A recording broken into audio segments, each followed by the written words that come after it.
Like to call to order the regular city council meeting for January 21st, 2020, 6:05 PM. Madam Roll Call. Mayor Ronnie Felder, Chairperson Kashamba Miller Anderson, Present. Chair Pro Tem Julia Botel, Councilperson Trodrick McCoy, Here. Councilperson Shirley Lanier, Councilperson Douglas Lawson, Here. City Manager Jonathan Evans, Present. City Clerk Claudia Anthony is present, City Attorney Don Nguyen. Here. You may proceed. All right, we'll have a moment of silence, and if we could just keep Dr. Botel in your prayers. She lost her husband on last week, so that's why she's not here. So we just want her to know that we are thinking about her, and we will miss Gene because he was a very, very loving person. So we'll have a moment of silence followed by the Pledge of Allegiance led by Councilman Lawson.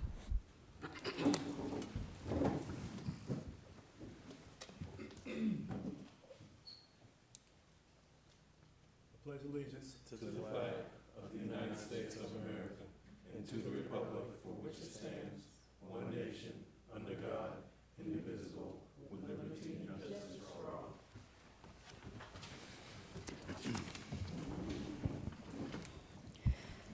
Do we have any additions, deletions, or substitutions? Yes, Madam Chair. From the day the agenda was posted on Saturday, there was an item that was omitted from the agenda, and that is the Town of Mangonia Park update under City Manager discussions. I did provide the board with a memorandum concerning that some time ago, but this is an opportunity to bring you all up to speed in a public setting.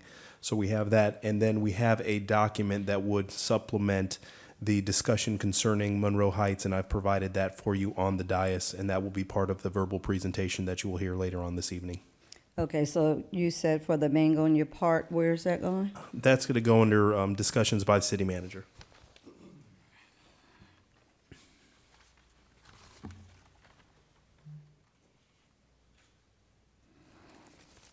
Are there any other additions, deletions, or substitutions? Madam Chair, Yes. so the agenda you have, is that the Saturday version? The one that you're marking on right now? I'm not sure. This is the one they just gave me, so I don't, this is the only one. Because it's I have. already listed on the agenda I have as What number? 14. 14. So maybe you need one of these? So did you all add it? This item was added onto the electronic version that was placed on the website today because there was a PowerPoint that was uploaded. When did you all print this one? Was it after noon? I believe so. Then it You was see, you printed gotta- this morning. Can I get a new one? Yeah. Madam Chair, Yes. additionally, I want to see that if we have, I was looking at item number 7, the item regarding security services to get in security. Can we move that under awards and presentations? Ms. Nguyen? I have no objection. And I was going to ask right after number 5, so I guess we could substitute it and perhaps say 5A for For number 8? number 7. Number 7, okay.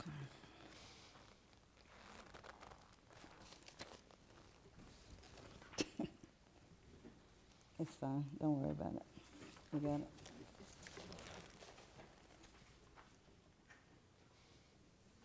And also, I want to, well, I guess we haven't gotten to consent, but I want to pull an item. Yeah, give me a minute. All right, so number 7, we're just gonna move it to under number 5. Are we gonna keep it at 7, or you want to put it as 5A? Madam Chair, Mr. McCoy said 5A. 5A is how we'll number it. All right.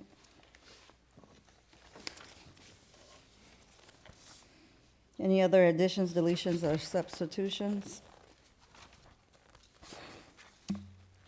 Any disclosures? Adoption of the agenda, we have a motion? So, Madam Chair, actually, Yes. let me disclose this. So the reason I want to pull one of the items on consent is because I see my name is in the settlement, and I have some concerns. It's not necessarily that I have a conflict, but I certainly was a member of the Planning and Zoning Board. In fact, I think I was the chairperson at the time, and this settlement is largely in part to some actions that was taken by the P&Z Board. So that's the nature of my disclosure. Okay. All right, can we have a motion to adopt the agenda? So moved. Second. Madam Clerk? Councilperson Lawson, Yes. Councilperson Lanier, Yes. Councilperson McCoy, Yes. Chair Miller Anderson. Yes. Unanimous vote. Do we have any public comment cards for the consent agenda? Madam Chair, we do not have any public comment cards for the consent agenda. The acceptance of public comment cards for the consent agenda is now closed. All right, all matters listed under this item are considered to be routine and action will be taken by one motion. There will be no separate discussion of these items unless a councilperson so requests, in which event the item will be removed from the general order of business and considered in its normal sequence on the agenda. All right, Ms. McCoy, you said you wanted to pull number Number one. one.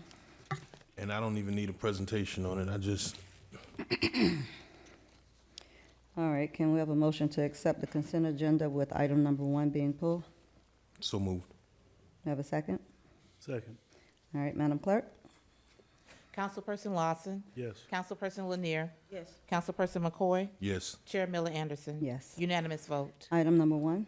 Resolution number 05-20, a resolution of the City Council of the City of Riviera Beach, Palm Beach County, Florida, authorizing settlement in the case of Sarah Goodman versus the City of Riviera Beach, case number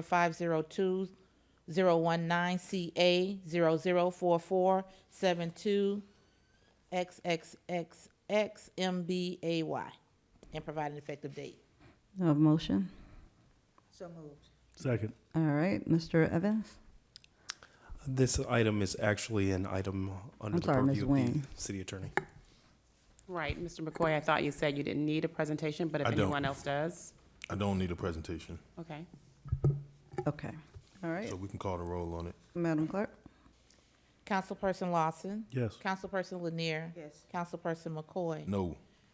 Chair Miller Anderson. Yes. That motion is approved with Councilperson McCoy dissenting. All right, that's the end of our consent agenda. Unfinished business, petitions and communications for filing, awards and presentations. Item number 5. Resolution number 009-20, a resolution of the City Council of the City of Riviera Beach, Palm Beach County, Florida, celebrating and honoring the life and legacy of the Honorable Reverend Dr. Martin Luther King Jr. and providing an effective date. Madam Chair, we do not have any public comment cards on this item.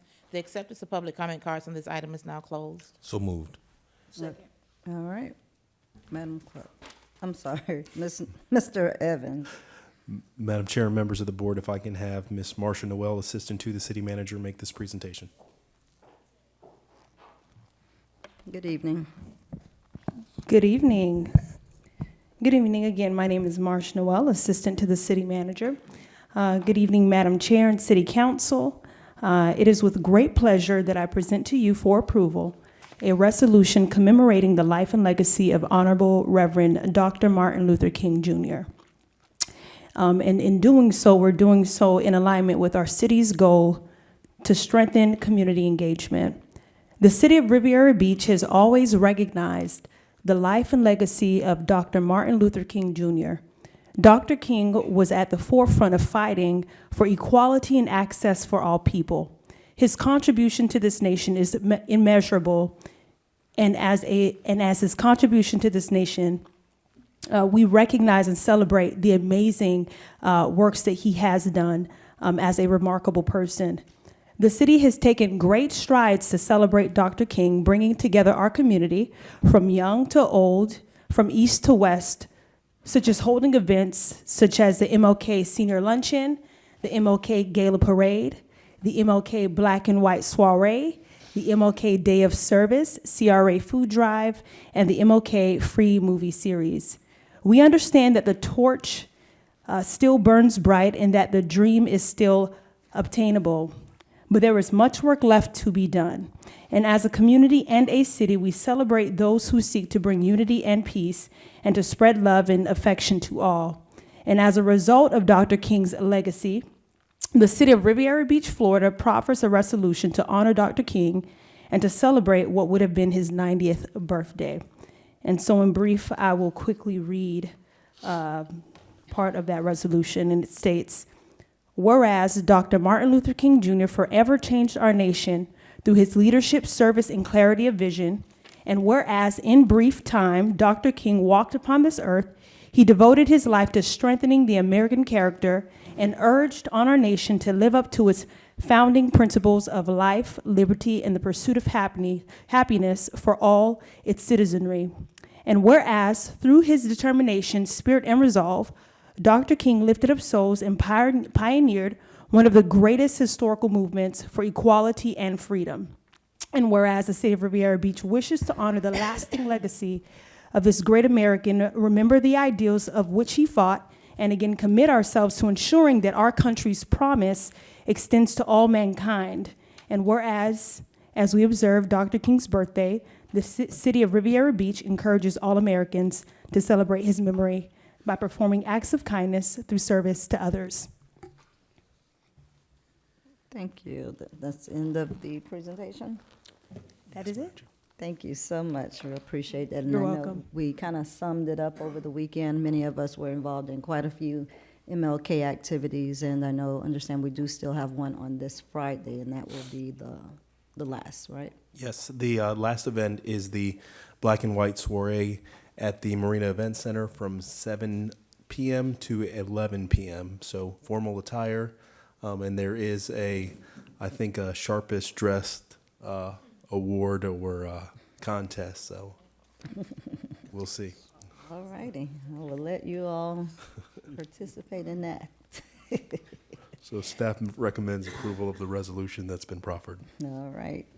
Do we have any public comment cards for this item? No, Madam Chair. All right. Questions or comments from the board? All right, Madam Clerk? Board Member Lawson, Yes. Board Member Lanier, Yes. Board Member McCoy, Yes. Chair Miller Anderson. Yes. Unanimous vote. All right, 5A. Resolution number 007-20, a resolution of the City Council of the City of Riviera Beach, Palm Beach County, Florida, affirming staff's recommendation to deny Giddens Security Corporation's bid protest and providing for an effective date. Madam Chair, we do not have any public comment cards on this item. The acceptance of public comment cards on this item is now closed. All right, we have a motion? So moved. We have a second? All right. So, I'm sorry. I withdraw. So let me be clear. I'm moving to hear the item. I don't necessarily, I guess it's improper Right. because what we're being asked to do is give a motion on something that we haven't heard. And what's laid out is to deny Giddens. And I don't want to prematurely say that I'm giving a motion to deny because that's certainly not what I'm doing. So I would prefer to hear the item first. Is that what we're doing? The act by the board taking action is that there is consent by the board to hear the item. Okay. So it's not determining which direction that you're leaning, just to actually hear the item. Because if there's a majority of the board that wishes not to hear the presentation, then we move on to the next item. So it's Okay. procedural. Okay, so I Yes, sir. move that we hear the item. All right, does the second still stand? Yes. All right. Mr. Evans? Madam Chair, this item before you is the process associated with a bid protest. I will ask that the city attorney provide some context as to how do we got to this particular point. And then I believe it is a opportunity that both staff will have an opportunity to present as well as the entity that is the existing service provider. Attorney Nguyen? Thank you, Mr. Manager. Good evening, Madam Chair, members of the council. Good evening. In late June of 2019, the city publicly solicited for services to provide security guard services for City Hall, the City Library, and Public Safety Building. 5 security firms submitted proposals, and city staff selected and recommended Norred and Associates. In accordance with the city's procurement code, Giddens Security Services, a security corporation, our current provider of security services, filed a written bid protest and requested a hearing. Also, according to the code, the hearing must occur before City Council, who shall listen to the evidence and make a decision and make a motion to vote upon whether or not to uphold staff's recommendation. You will be voting to either deny the protest or to reverse staff's recommendation and award to Giddens. This is a quasi judicial hearing. My understanding is that you have not done this before in the past, but it's in our code, and this is the process that we have to follow.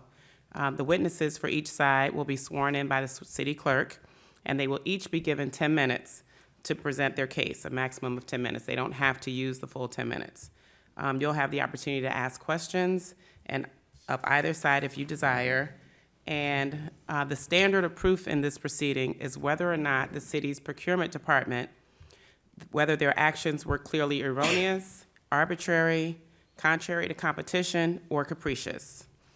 I'll be advising the city council in this matter, and Ms. Busby will be assisting Mr. Little, our director of procurement. There's a rule in Florida law that I can't do both. I can't advise you. It's called dual representation. I can't advise you and advise the staff, but my office can do both, and so that's what we're doing. So at this time, Mr. Little will, if you'll come up along with Ms. Busby and present the city's position as it relates to this procurement, how you arrived at the decision to award to Norred and Associates. Madam Chair. Yes. So let's ask some I guess some procedural questions before we hear a presentation. So the standards, if I can, Madam Chair. Yeah. Ms. Nguyen, the standards that you just provided, you went through it pretty quickly. I'm sorry. Is that something that you have that can be distributed to us right now, or? I can repeat it to you. I can remind you of it. I don't have it to hand out to you. The standards are whether or not the decision of staff was clearly erroneous.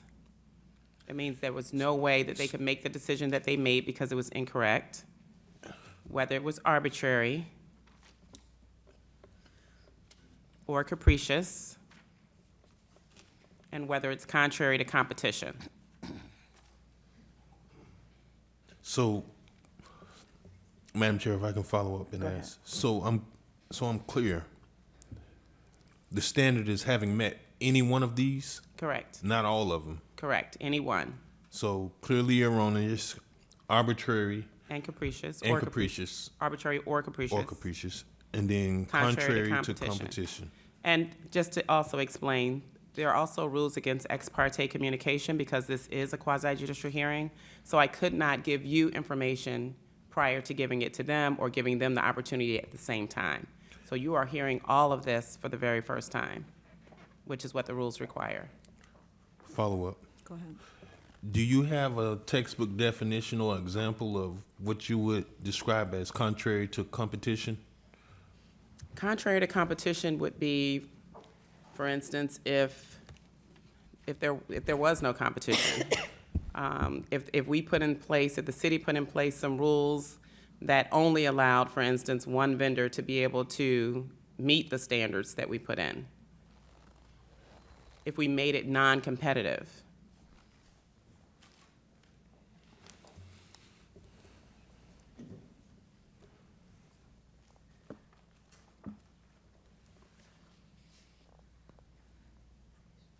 Anything else, Mr. McCoy? That's it for now. Thank you, Madam Chair. All right, anyone else? Madam Chair, Yes. thank you. Attorney Nguyen, the solutions that we're looking to come up with, you stated that we would either have the option of awarding or denying Gideon's security bid protests. What would the other option? If you deny the bid protest and agree with staff that Norwich should be the awardee, that's who the contract will be awarded to. If you disagree and you find one of the options that I gave you, that it's contrary to competition, arbitrary or capricious, or clearly erroneous, then you would not uphold staff's recommendation. You would not affirm staff's recommendation, and you would either award to the next lowest bidder. You would determine who that is based on the evidence presented, or you could reject all of the bids and we could start the process over. Okay. Thank you. All right. Follow anyone- up. Yes. So wouldn't, I guess you mentioning NORAD, isn't that mutually exclusive from what we have here before us right now? There's So a we- separate agenda item for NORAD Security Services, or NORAD and Associates. They, according to staff, they were the lowest and responsive bidder. That is who staff would have awarded to, or did award to, I guess, prior to Giddens filing a protest. They would have been the city's security firm. And staff will show you how they arrived at that decision. Okay, so I'm clear. So when we start, they're gonna have their 10 minutes. Is there straight testimony? Do we question, like, what happens about that process? Do we have any authority or ability to ask questions? Yes, you do. What I would prefer, and staff would probably prefer as well, is if you allow them to get through, staff and the Giddens firm, if you allow them to get through their presentation. After staff presents, you can ask staff questions. Then the Giddens firm will come up, they'll present, you can ask them questions. And then if you have follow-up questions even after that, you're able to answer those questions, So ask those questions. I have to make a joke out of this. This is going to be really funny, but I was actually watching MSNBC today, and the argument was that we're being asked to make a decision on something that where we don't even have all of the evidence before we start the trial.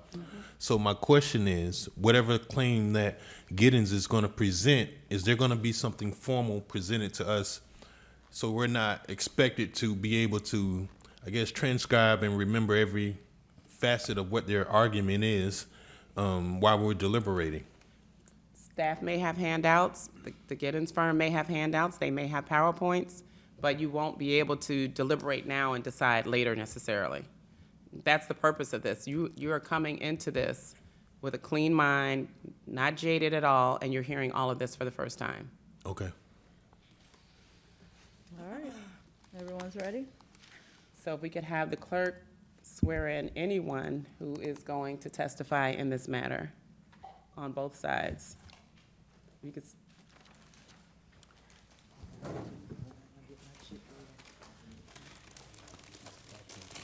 get the popcorn out. Really?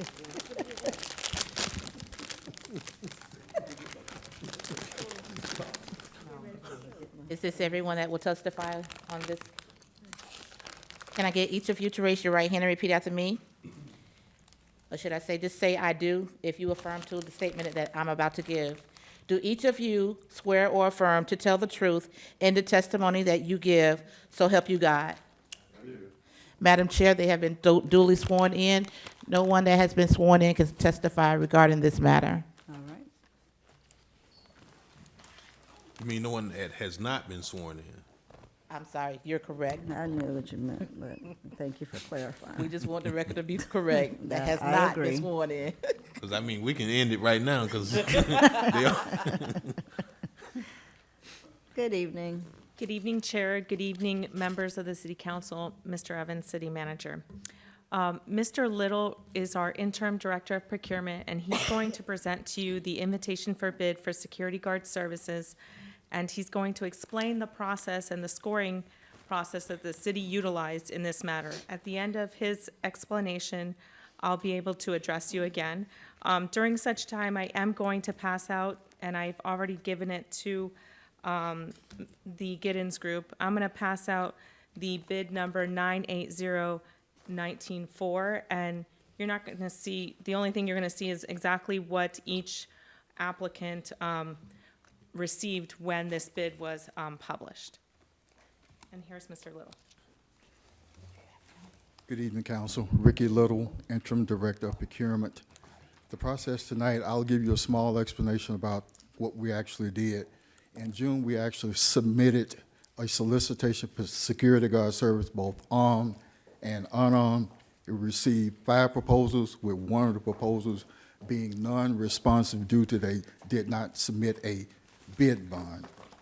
At that point, we reviewed the proposals that came in, and we based the award based on the lowest responsive bidder.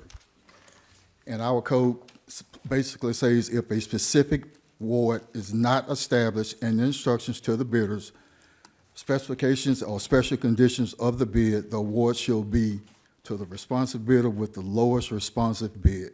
And in our case, we had 2 commodities that we were dealing with, armed security guards and unarmed security guards.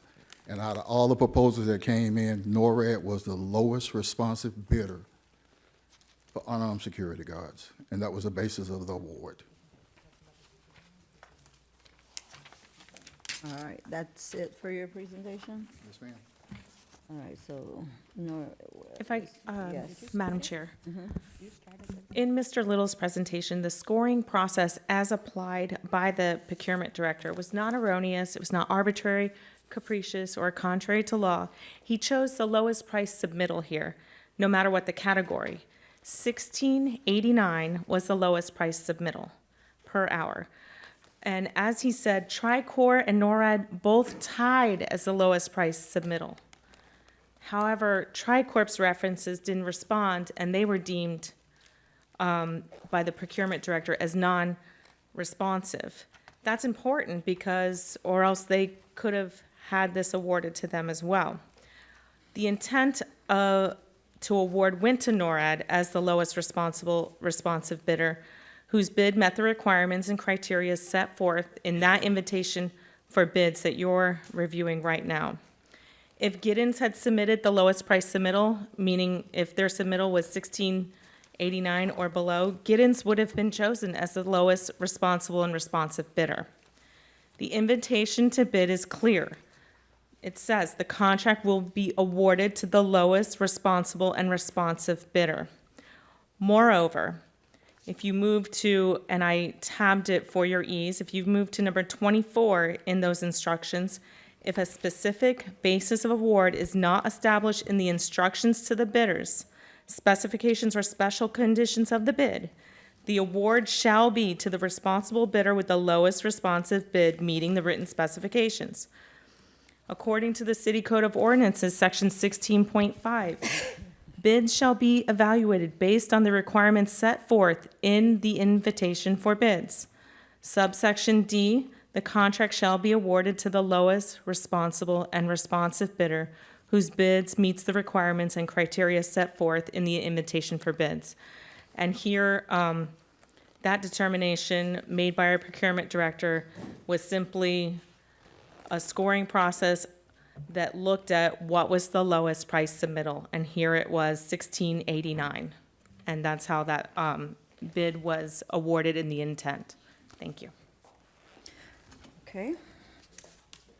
Questions from the board? Yes.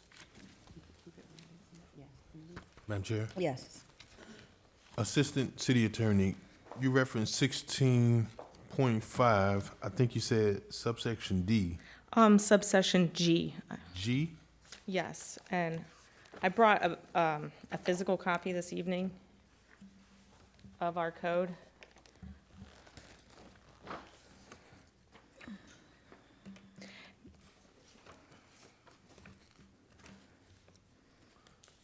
So 16.5, competitive sealed bidding. G, award.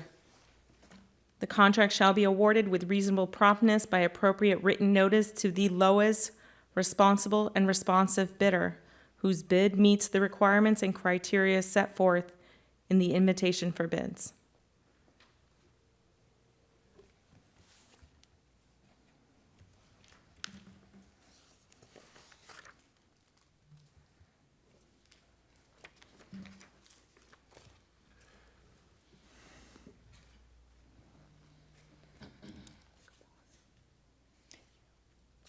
Thank you. Do we have any other comments or questions for the staff? Madam Chair, I Yes. was looking at the last page, the next to the last page where it had the details of the bid Yes. and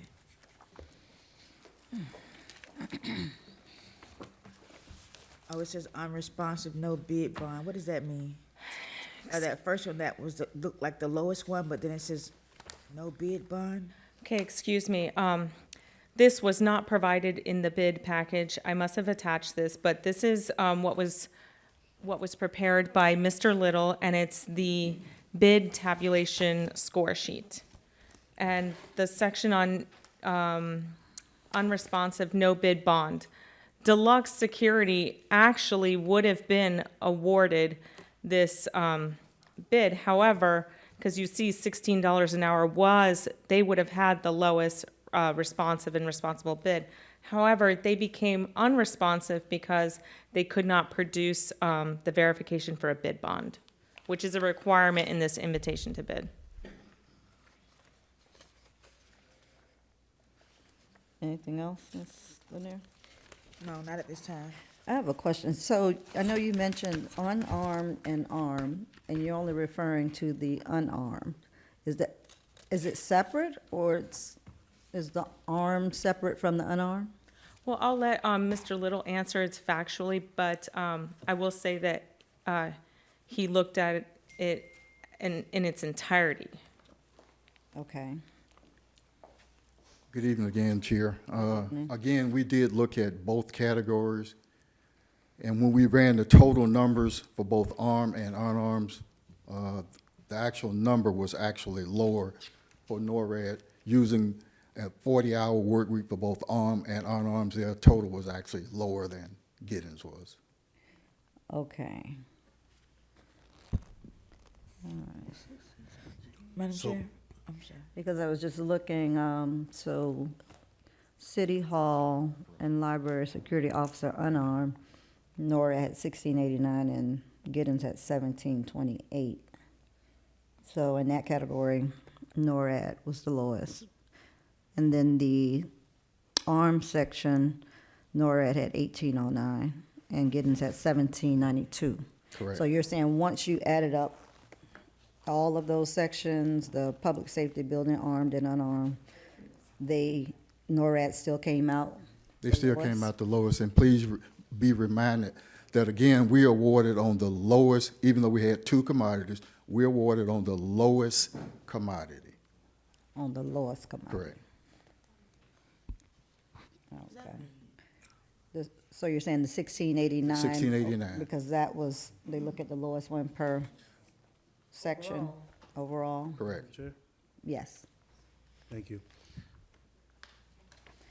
Mr. Little, the number of officers that are in place for armed versus the unarmed, did we take an estimate to how many officers we actually are using, whether it's armed and unarmed? Councilman Lawson, since I don't run that program, I don't know how many officers they actually have.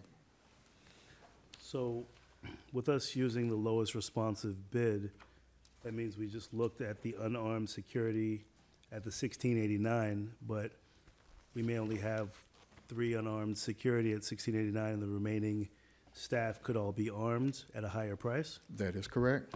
So essentially, the contract would be possibly priced higher with NORAD and Associates if we consider all of the staff. But since we don't have that numbers, like I said, I went back and did a total comparison of both armed and unarmed using a 40-hour work week for both the armed guard and unarmed guard for 1 week's worth of work. And when we ran that number, again, NORAD was the lowest responsibility, even though that was not the requirement for the proposal or But for the how many- ITB. How many officers did you base it on, just based on one officer? Just one. But this contract is based on staffing the entire facility. Again, like I say, I don't run that program, so I don't know how many officers we have doing that. Okay. Thank you, Mr. Little. Question. Yes. So, and I think I may be asking the same thing as Councilperson Lawson, but in a different, I guess, in different verbiage, or are we, I guess your job is to assess or base your determination on the rate, regardless, irrespective of how many officers we're using, right? Whether it's 10 or whether it's 1. That is correct, Councilman, So it's 1689 regardless, right? regardless.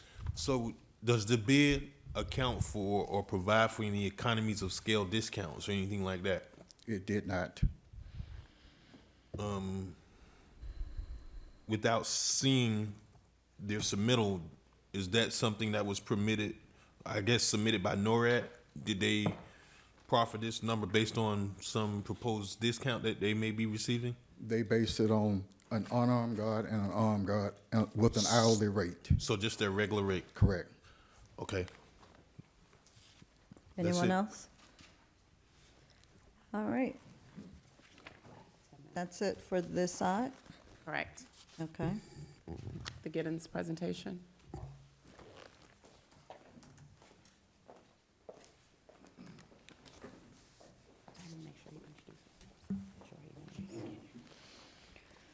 Okay.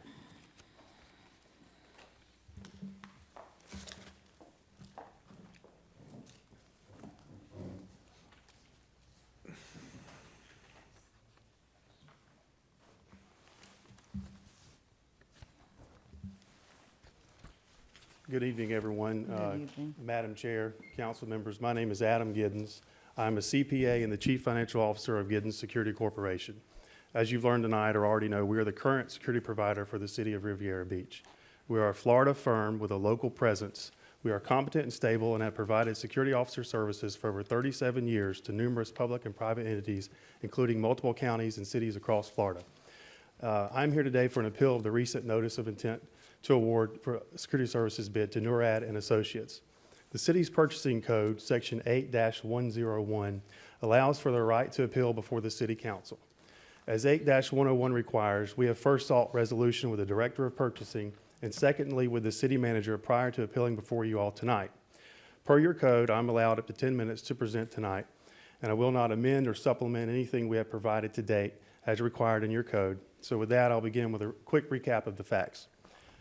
As the Assistant City Attorney stated, and I previously stated, we're the current incumbent provider of security services to the city. We were awarded on a bidding process in 2015. The term of our current contract with the city, including all the renewal options, was coming to an end, so the city had to put this out for bid. As stated, it went out to bid on June 28, 2019. On July 17, 2019, there were questions released and an addendum to the bid. It is standard process to have questions asked by bidders, and then procurement responds in an addendum with clarification. So that process played out, and then the bids were due July 30th, was a deadline in which my company and 4 other companies submitted a proposal. So with this being an ITB, in order to have your pricing considered, as is normal for this bidding process, you have to be deemed responsive and responsible. Those are 2 very important terms. This means you have to meet certain minimum requirements such as references, your company's insurance, the fact that you signed all required forms, and as stated, 1 bidder was thrown out due to the bid bond. The city defines it this way. So the ITB process. Can you full screen that, Ms.? It's going to take the time away. That's fine. She can keep track of time. Yeah. So Maybe he wants to keep track of time. I'll, Can he see? He can't see. Just well, I turn can it a glance little bit. over here and see. Okay. Yeah, that's All right. fine. So companies respond to the invitation to bid. The city of Riviera determines which companies are responsive and responsible. The purchasing code 1-201, responsible bidder, a person who has submitted a bid which conforms in all respects to perform fully the contract requirements and the tenacity, perseverance, experience, integrity, reliability, facilities, equipment, and credit which will assure good faith performance. So that's responsible. Responsive is a person who has submitted a bid which conforms in all material aspects to the requirements set forth in the ITV. So, once companies have deemed responsible and responsiveness per section 3-101 subsection 7, the contract shall be awarded with reasonable promptness by appropriate written notice to the lowest responsible or responsive bidder whose bid meets the requirements and criteria set forth in the ITV.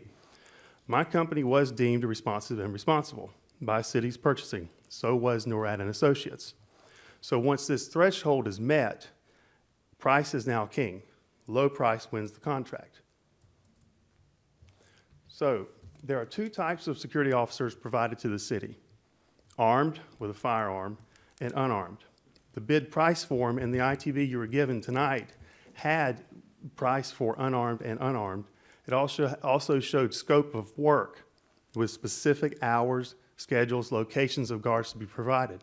So in my opinion, it is erroneous to go off of just the unarmed rate to award this when in the ITB that you're supposed to bid off of showed you the exact hours, locations, and types of service to be provided.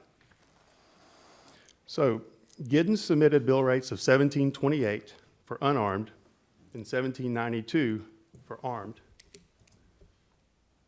NORAD submitted bill rates of $16.89 for unarmed and $18.09 for armed.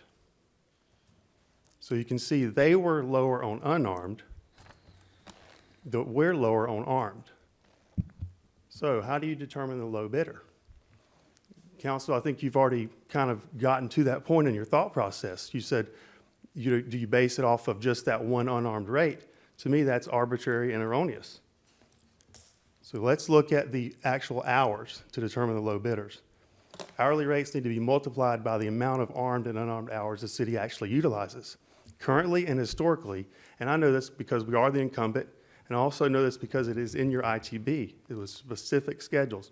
The city utilizes 228 hours a week of armed and only 58 hours a week of unarmed. So if you do the math, there are more armed hours. So let's do the math. Giddens is lower. We're the low bidder.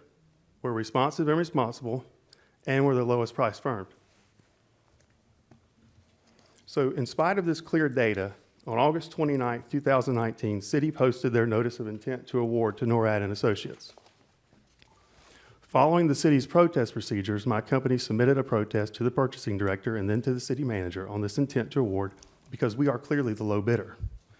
Our protest was denied with the basis, and I quote from the city attorney, "The city's use of unarmed guards at the library facility far exceeds its use of armed guards and thus resulted in NORAD prevailing as the lowest responsible and responsive bidder." So for some reason in her denial of our protest, Ms. Nguyen focused only on the library area, and even then the statement is incorrect. She states that the number of unarmed guards at the library far exceeds the armed guards. It is actually the opposite. More armed guard hours are used at the library than armed. The library utilizes 58 weekly hours of unarmed and 68 armed. So if you do just the math on the library, it would show that Giddens is still the lowest bidder. And for the city as a whole, as my diagram shows, the armed services substantially exceed the quantity of unarmed hours.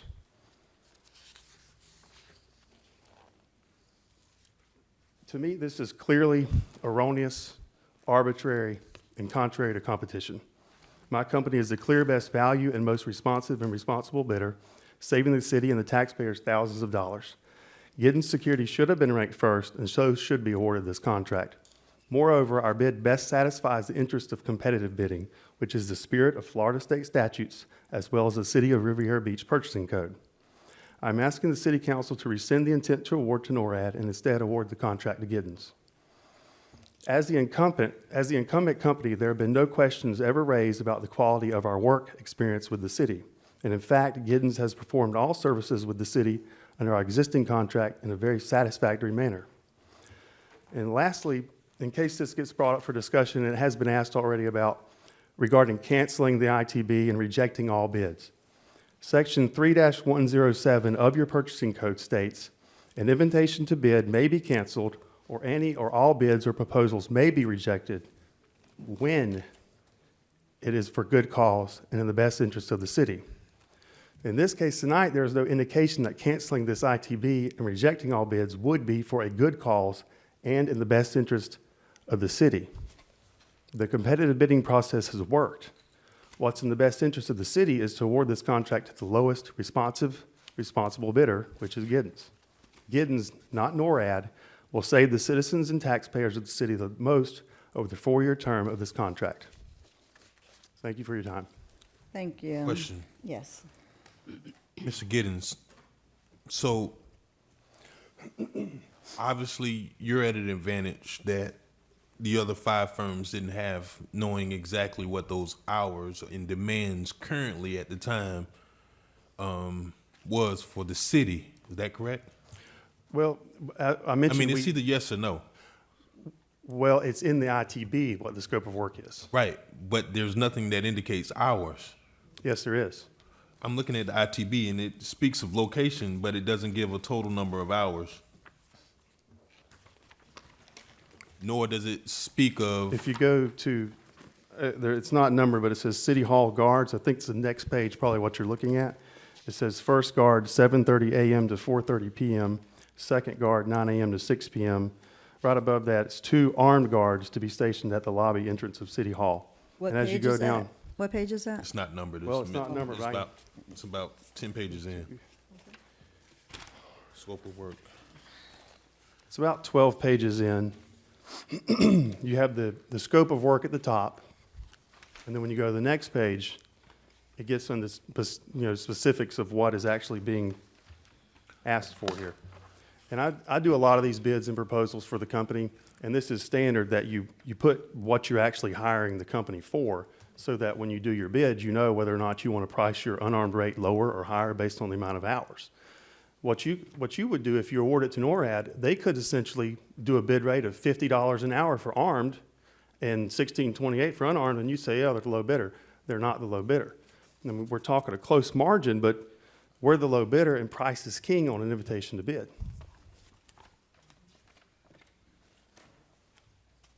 Anything else, Mr. McCoy? So this only speaks of those that's provided at City Hall. Did you, I guess, make a determination, I guess, an estimate about the other requirements for the utility department in the library? I would need to see the addendum, because I did mention that usually there's questions asked, and usually, the company asks, what are the total hours you use? They ask for the previous company's invoices or contract to get that information, then an addendum is released. So I guess, But following what I think you're asking is, in your scope of work, it says, on the previous page, for scope of work, it shows you your city hall and municipal library, and then it shows you your public safety building, which it says 2 armed security guards is required. mm-hmm. And then right above that, city hall and municipal library, 2 or more armed security guards are required. So if you were going in this as a bidder you were in the dark, you had no idea what the city's actually utilizing, you would read this, I would assume, that it's all armed. The bulk of your weight is going to be towards armed. You say that 2 armed security guards are provided for City Hall and the library, then you say 2 armed security guards are provided for the public safety building. Nowhere does it really even mention unarmed. But what's normal in this type of purchasing with a city or county government is they want the option to go with armed or unarmed, so they ask for both of those rates. So sometimes you bid, it'll say the award's going to be based on armed only, but we want you to price unarmed in case we want to purchase an unarmed guard. So that's kind of what you guys did in your towards your last page for your price sheet. You had armed and unarmed, but like I said, looking at your scope of work, you allude to most of it is armed. Anyone else? I'm sorry, Ms. McCoy, are you done? Or you come back, or what? Come back. All right, Mr. Lawson? Madam Chair, Yes. Ms. Nguyen, will we have an opportunity to ask some questions to our procurement director and? Ms. Yes. Bubsby? Okay. You can go back and forth. The timing for presentations is over, but you can still continue to ask questions so that you can arrive at your decision. All right, are you wanting Mr. Little back? Mr. Little, please. Well, before he comes back, Before he comes we're back, still sorry. on his time, so I want to ask Mr. Giddens. Were you still doing your presentation, or you were But done? the presentation is done, question and answers is He fine. was done with presentation. Correct. Okay. So But you we'll can be still able to go back? Yeah, and No, we you can can go still, back and you forth. can You have a continue question now, for or you can go back. Well, okay, easier. so even looking at the scope, Mr. Giddens, I'm looking at the 2 guards, and I'm estimating, just for argument's sake, and I guess to lend to your point, so if we take the first guard and second guard, and we're assuming that that applies for both the City Hall complex as well as 1481 West 15th Street. Right. I'm looking at 36 hours a day. Is that accurate? Well, if you were to assume that there were 8-hour shifts, Well, this says 9. So 9 and 9, and so, it's yeah, 18. okay, so there is, and it then- does say it, I missed it. So it does say 9 hours. So 36 hours per day would be your 9 times estimate for armed. Correct.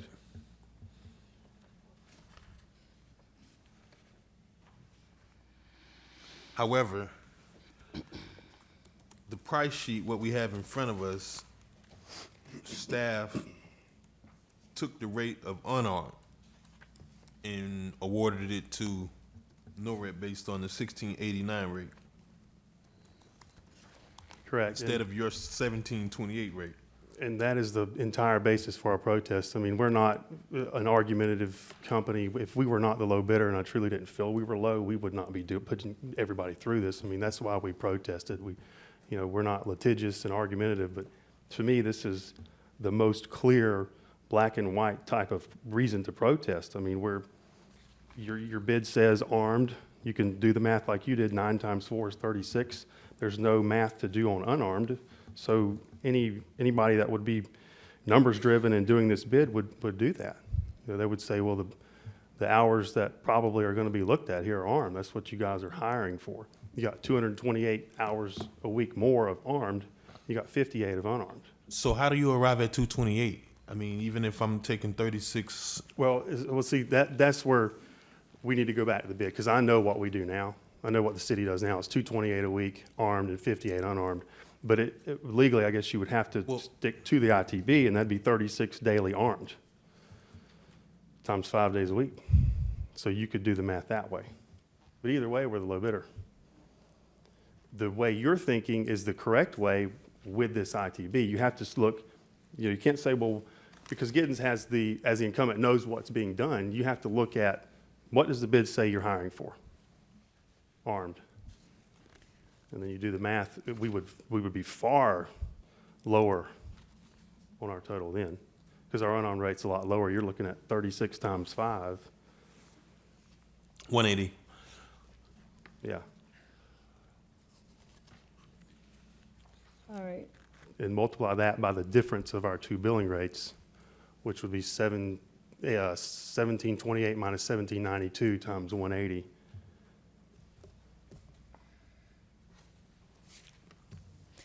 All right, can we go to Mr. Lawson, and then we come back if you need it, Mr. McCoy? All right, Mr. Lawson? Thank you, Madam Chair. Ms. Bubsby and Mr. Little.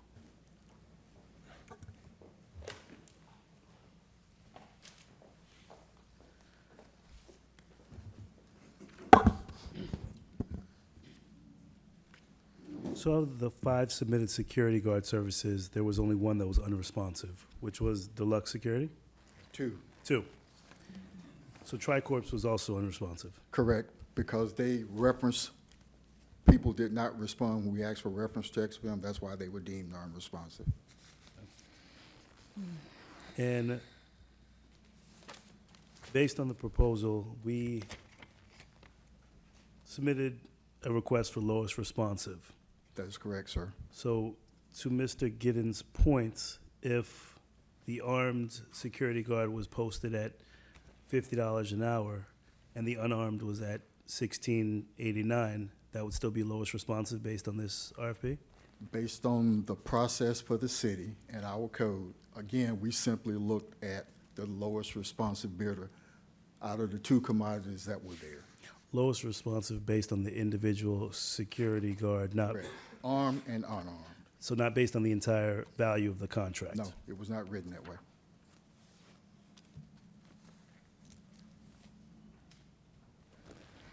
Anything else for now? So in the scope of work, why did we only reference armed?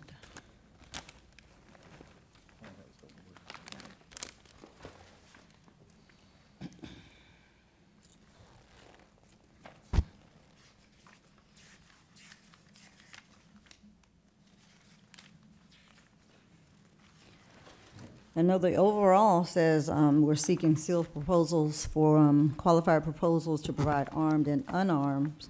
But then when we went in the bulleted points, we only spoke of armed. And then once we specified armed, why did we then go and make the selection based on unarmed? That I really can't address, but if you look at the actual exhibit for pricing, you'll see that we are asking for both on the pricing sheet. We're asking for both armed and unarmed on the pricing sheet. I know, but when you determined which one was the lowest, you went by the unarmed. simply So- following the code, which says, if we do not specify which of the two that we're asking for, we choose the lowest. Okay, so back to the scope of work, why did we just mention armed, though? Can address that. Who can? Hmm. Okay. So who determines how many guards we're going to use in these locations and whether they are armed or unarmed? I don't know the answer to that again, Madam Chair. Remember, I'm procurement. I put out the solicitation, the But when requirement. they put in what they're requesting to you, right? Who did that come from? This scope of work should have come out of the manager's office because that's who's been managing the security guard services for the city. Was that before you, Mr. Evans, or? It would have been before Mr. Evans, correct? Do you know why I mean, Just for a question for legal, if I'm to provide any comments with Oh, he regards has- to this, I think I have to be sworn in as it relates to providing any comments that. That's correct. okay. So You can can still legal? ask questions, we just have to have the clerk swear Mr. Evans in. Okay, you want to swear him in? Again. Right, but point of order. What? So just rules of quasi-judicial hearings, we don't take any outside political influence or any, we have to be neutral just based on what's presented in front of us. Am I right? That's correct for you all. But you can take testimony from Mr. Evans if he has knowledge that would be useful to you. Okay. And one other item I'd like to add, we need to remember that the manager always has a determination to make the needs of what security they actually need, and that can change at any time. So, and that's why I was kind of, you can go on, Mr. Evans, but that's why I, Madam Chair, so that's why I was kind of confused as to why, and certainly no disrespect to Councilman Lawson, I think it's less about our demand, but when you go and bid, and I know you've seen these before, you have to rely on the four corners of the page. When you look at it, you know, what a proposal or what an invitation to bid is, and if it says unarmed, then that's what you would base your submittal on what's in the scope of work. Right. So it doesn't necessarily matter if we use one guard or we use 50 guards. I wanted to know from Mr. Little what the actual determining factor that we were using, and that's the rate. The hourly rate is what we were using to determine, you know, what was the determining factor and how we chose it, as opposed to whether we use 1 or 50. And that's why I even asked the question, was NORAD basing their submittal on some sort of discount or something like that? Because But Madam, Well, if makes it NORAD only, arbitrary and capricious then. if NORAD only had to go by what was in the scope, and looking at it, it said 2 or more armed, and 2 armed, I would think that if we're going to select somebody, it's going to be what we said in the scope. correct, And that is how we would select right, who's, right. and the unarmed, it appears, is just an added bonus, if you will. Mm-hmm. But to base your selection on unarmed, that's the part I'm not quite understanding. How do we decide to do that? And certainly, I don't want to stop Mr. Evans from inputting, but I think what Mr. Evans can add only at this point is what the manager At would the have, time. what the use would be, or what, you know, I think I just it's wasn't pretty. sure if he was aware of why that would have been, why it was determined to put in the scope of work only armed. Well, And maybe that just doesn't even I matter. don't want to further confuse things by having Mr. Evans to comment, because I think All right, so we already do we recognize. not want Mr. Evans to comment? Well, I would ask that he don't. Okay, I would ask that he do. all right, Mr. Lawson? Right, because here's why. There's nothing Mr. Evans can offer us that can provide any clarity on this, because first of all, he wasn't here, and Mr. Evans, the only thing he can offer us is his interpretation of what the demand or the assignment of it. But again, that's not, the assignment or the demand is not what's in the scope. The only thing was in the scope, and the determining factor in the scope is the hourly rate. I beg to differ, Well, Madam Chair. I I would think love that, given that Mr. Evans has been here for the last 8 months doing this contract, that he does have something to offer in terms of what's been happening here with Right, this. but we're not talking about the contract, we're talking We're about. talking about what is happening right now, and he's the city manager right now. So what, so explain to me exactly what he would offer that's gonna I clarify don't know. anything in That's the why I want to paperwork. hear from him. Okay, well, I mean, what you're doing now is you're opening this up because, you know, when you look at the quasi The judicial lawyer, the hearing. attorney did not say that. Okay. But what you're creating is, you're creating The something lawyer that's did not. not, the attorney did not say that. Okay, You Ms. have the Nguyen? opportunity, if whatever Mr. Evans testifies to, you can either give it credit or you can discount it.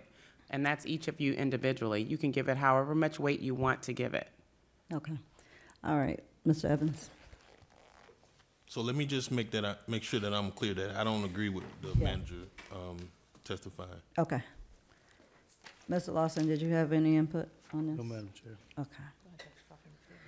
All right, so it was issued June 28th, which was before Mr. Evans came. And I just want to know if he is aware.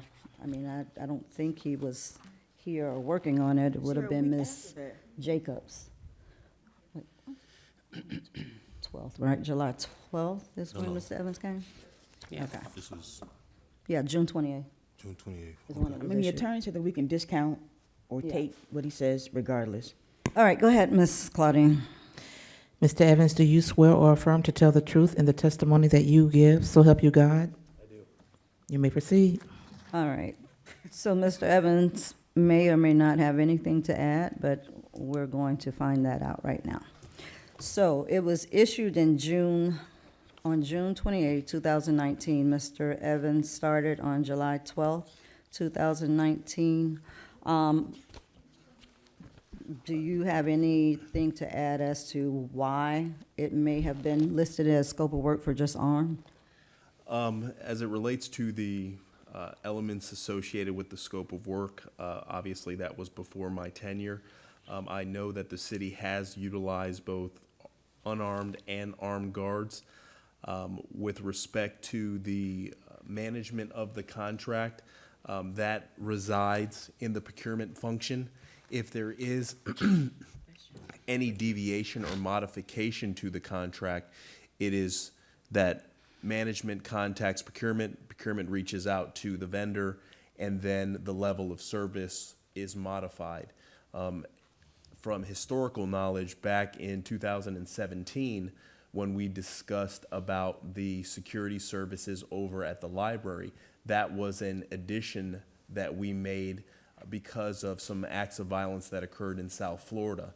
We have had discussions about, does it necessitate us having armed guards at certain locations throughout the city?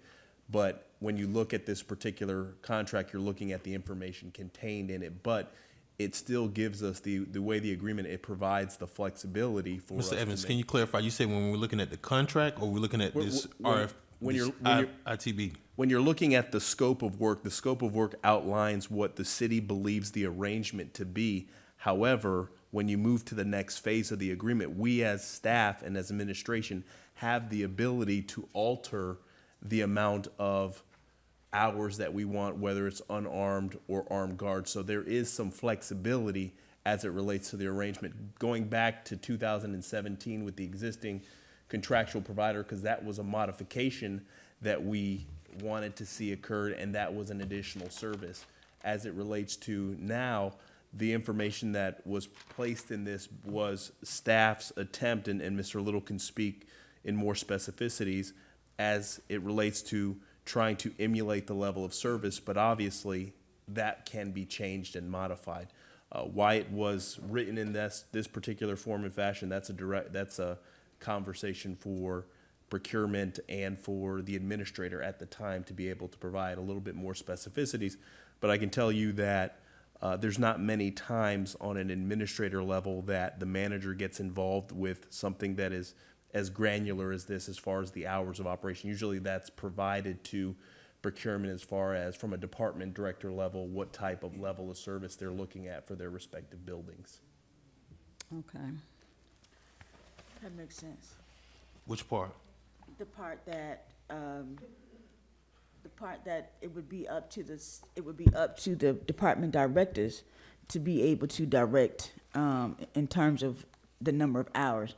The library would know that they would need, armed guards at certain times, or they would know that they would need guards at, from 8 to 4 instead of 7 to 3. They would know that. Right. So my And, question. and I'm assuming that this is where the information came from, given the fact that if you're gonna put a bid out for services, you would want to know from the departments, what they need. So I'm assuming that's where it came from department heads. It would make sense that it would come from them. Madam Chair. Yes. So, Mr. Evans, so obviously you have already seen this prior to us seeing this. Am I right?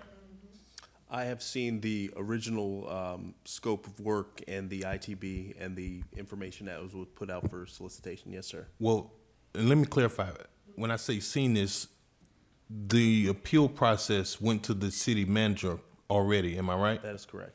So, okay, so that's why I wanted to limit Mr. Evans' interaction on this, because he's already ruled on this. And I think what was clear and what I was trying to share with the members was that the scope is limited to the 4 corners of this page. Mr. Evans has already had his bite at the apple in deciding on whether or not this protest should be upheld or denied.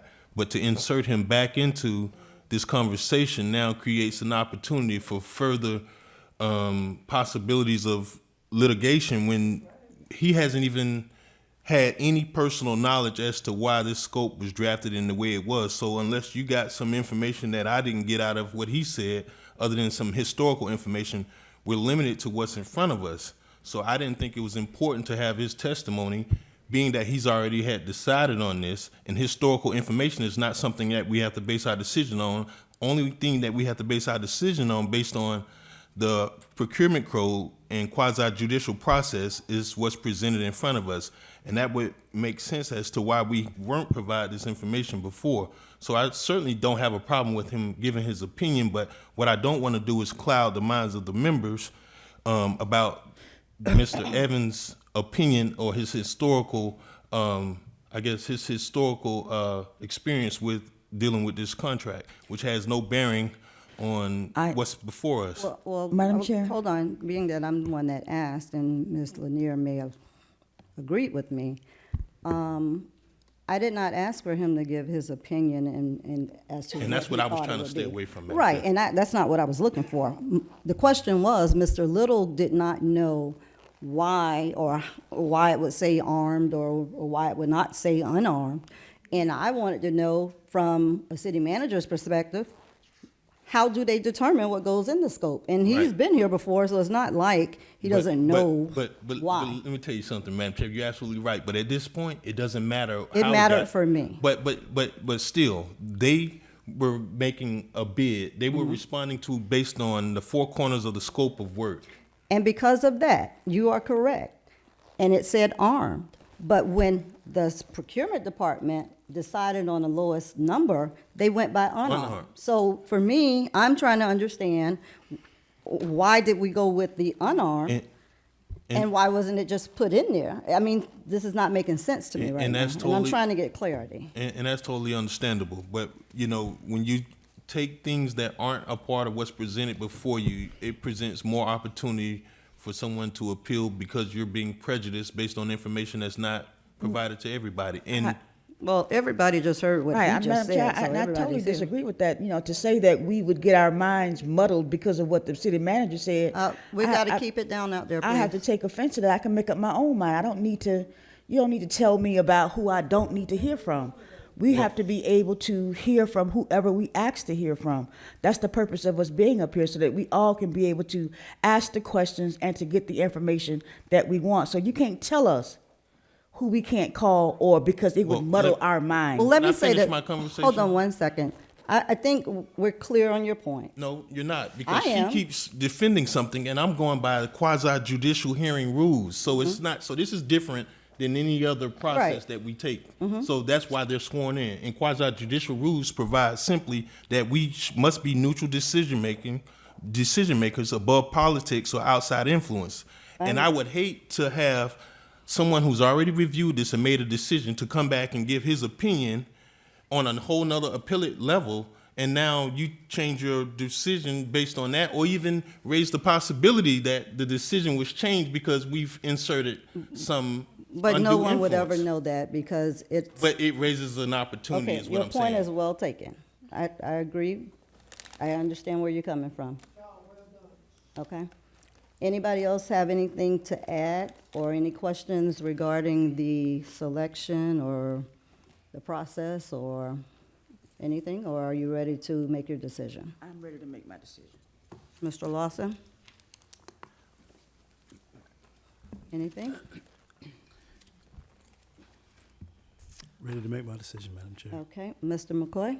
I'm ready to make a decision. All right, so are we just going to vote or, and it's to deny their bid, their protest, I'm sorry. Madam Chair, if I may, just as a point of, consideration for the discussion and the action that the boards would take, as it relates to this particular contract, I think the conversation or the discussion the board had certainly was a spirited discussion.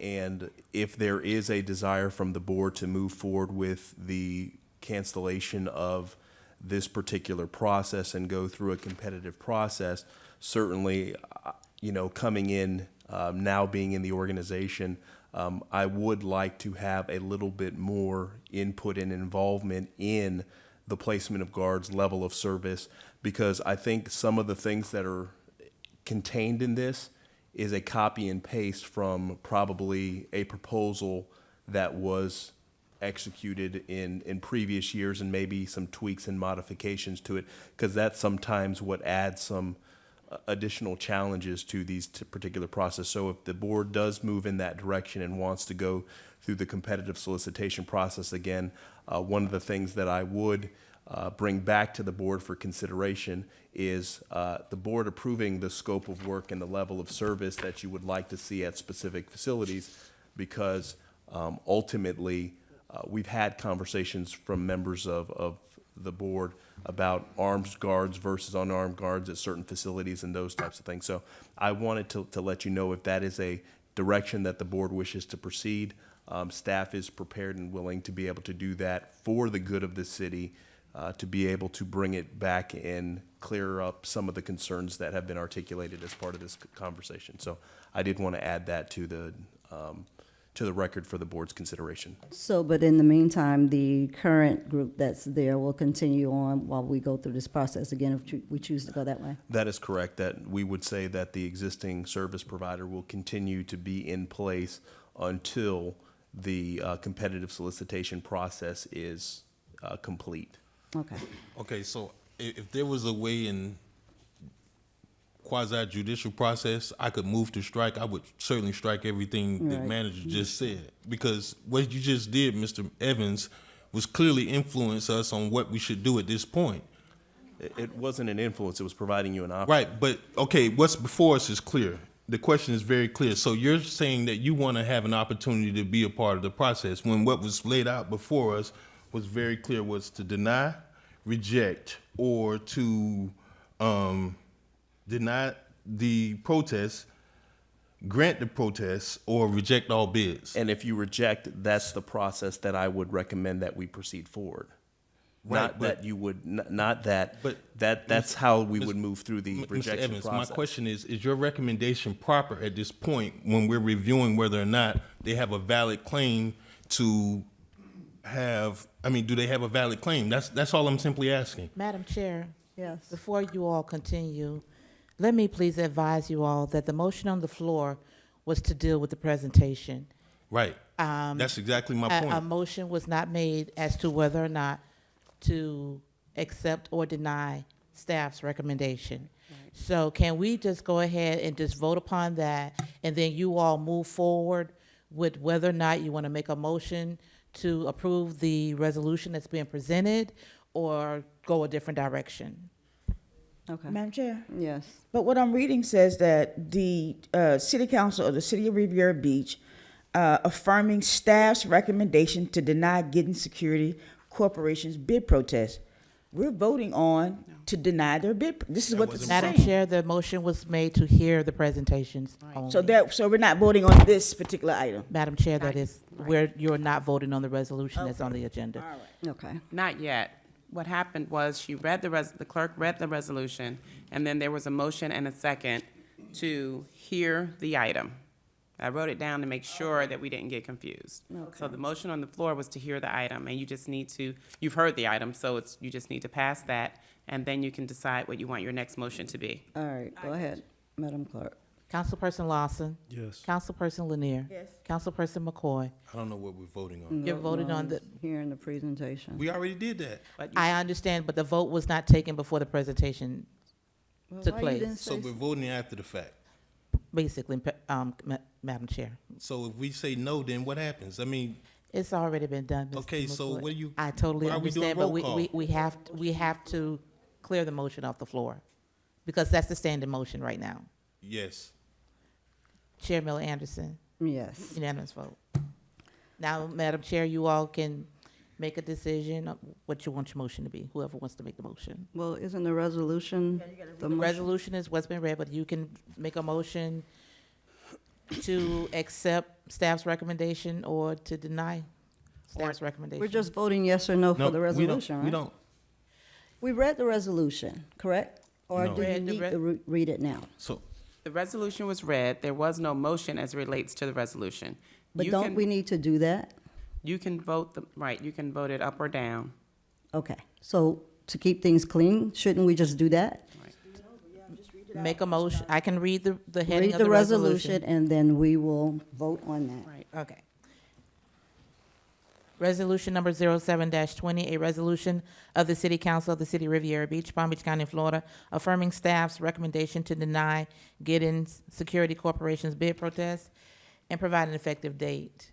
We have a motion. So moved. We have a second. Second. All right.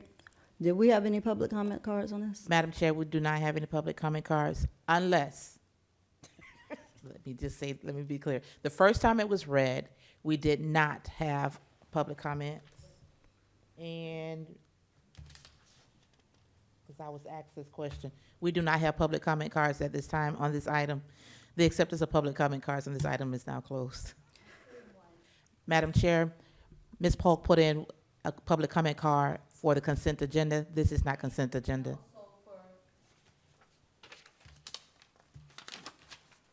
Madam Chair, I have two public comment cards from Ms. Polk. One of them reads consent agenda, one reads public comments. Okay. All right. We haven't gotten to the general public comments yet. We'll be going there very shortly.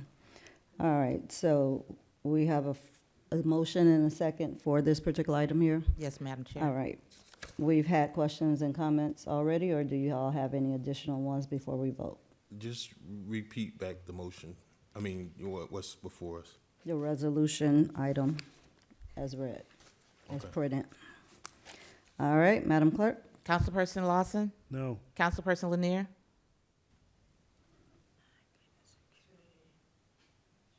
I'm not sure. Wait a minute, hold on. I'm not sure. Because you have like a double negative in this sentence. I'm trying to figure out. Are you agreeing to recommend to deny You made their the motion to protest? deny. Are you upholding staff's recommendation to deny Giddens' protest, which means that the next, I am not voting to deny them, no. okay. So what is that? Yes? I mean, what is that? It's no, I do not want to deny them, so what is It's it? no. Yes? no. No. Okay. So what is your vote? I do not want to deny them. So no. Right, it's a no. All right, pull your microphone down for me. No. Clerk, go ahead, clerk. Councilperson McCoy? No. Chairperson Miller Anderson? No. The motion was not approved. All councilpersons present dissented. Madam Chair. Yes. Can I be recognized for a motion? Sure. I move that we grant Giddens Security Corporation bid protest.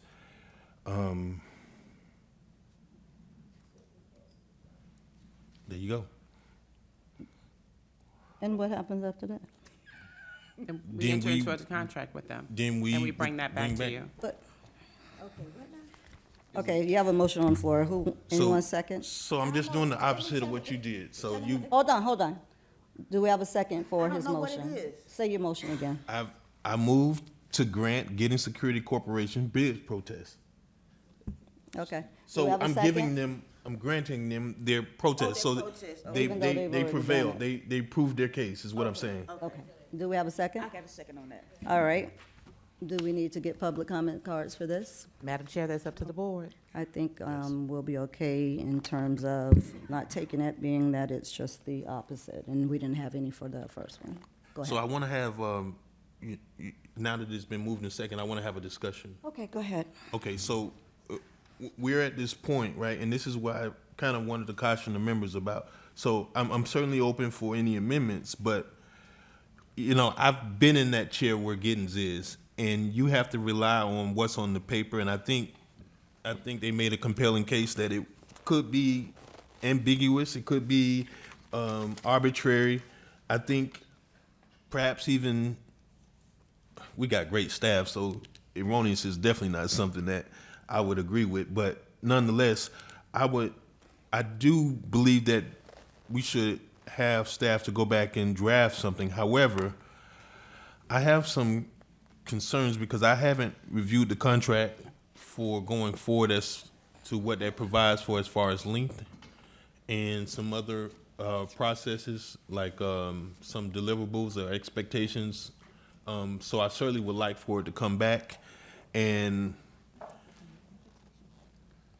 yeah, that's what I would like to do. I would like to grant their protest, but I'm concerned, even if we grant their protest, is it based on what they presented is now what we consider factual, or do we have to give some direction to staff as to what we expect? Because even if we take Mr. Giddens' numbers, I don't necessarily think that that puts him in the position of being the next selected if we say that the process staff used was not what was laid out. Madam Chair? Hold on. Did you have something else, Mr. McCoy? No, that's it. Ms. Lanier? No, I disagree with that. I think that the security firm Giddens made their point. They proved their case. And because of that, and it was a simple numbers game. They proved their case, and I think that we need to move forward.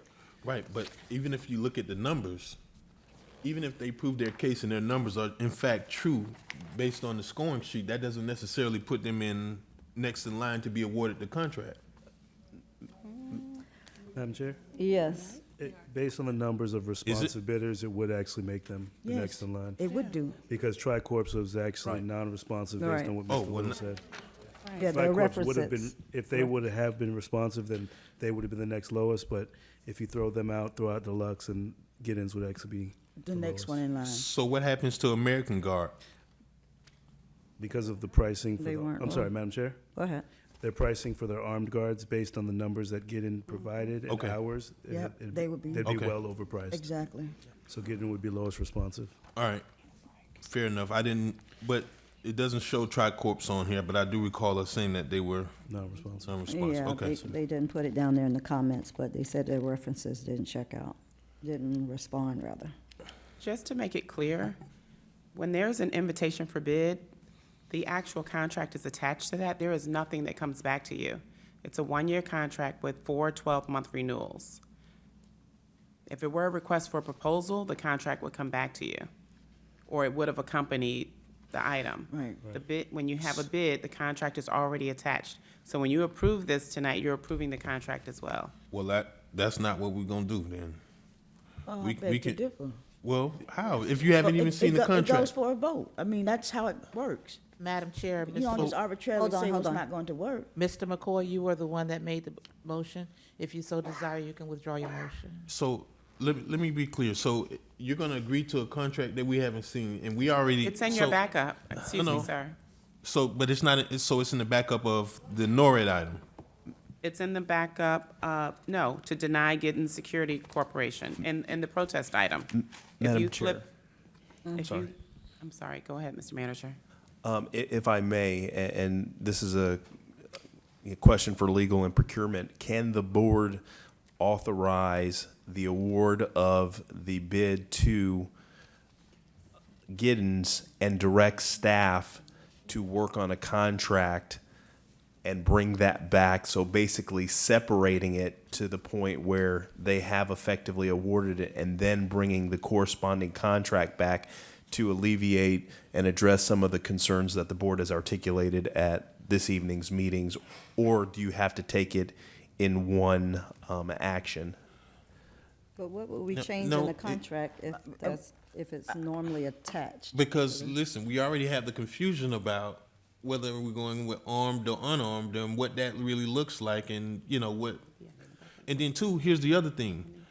There are some very particular things that I'm gonna ask for to be placed in the contract and who these people are who these officers are to report to and how we cure certain remedies, because I've observed things that I would like to see going forward that we as a city are more proactive about that.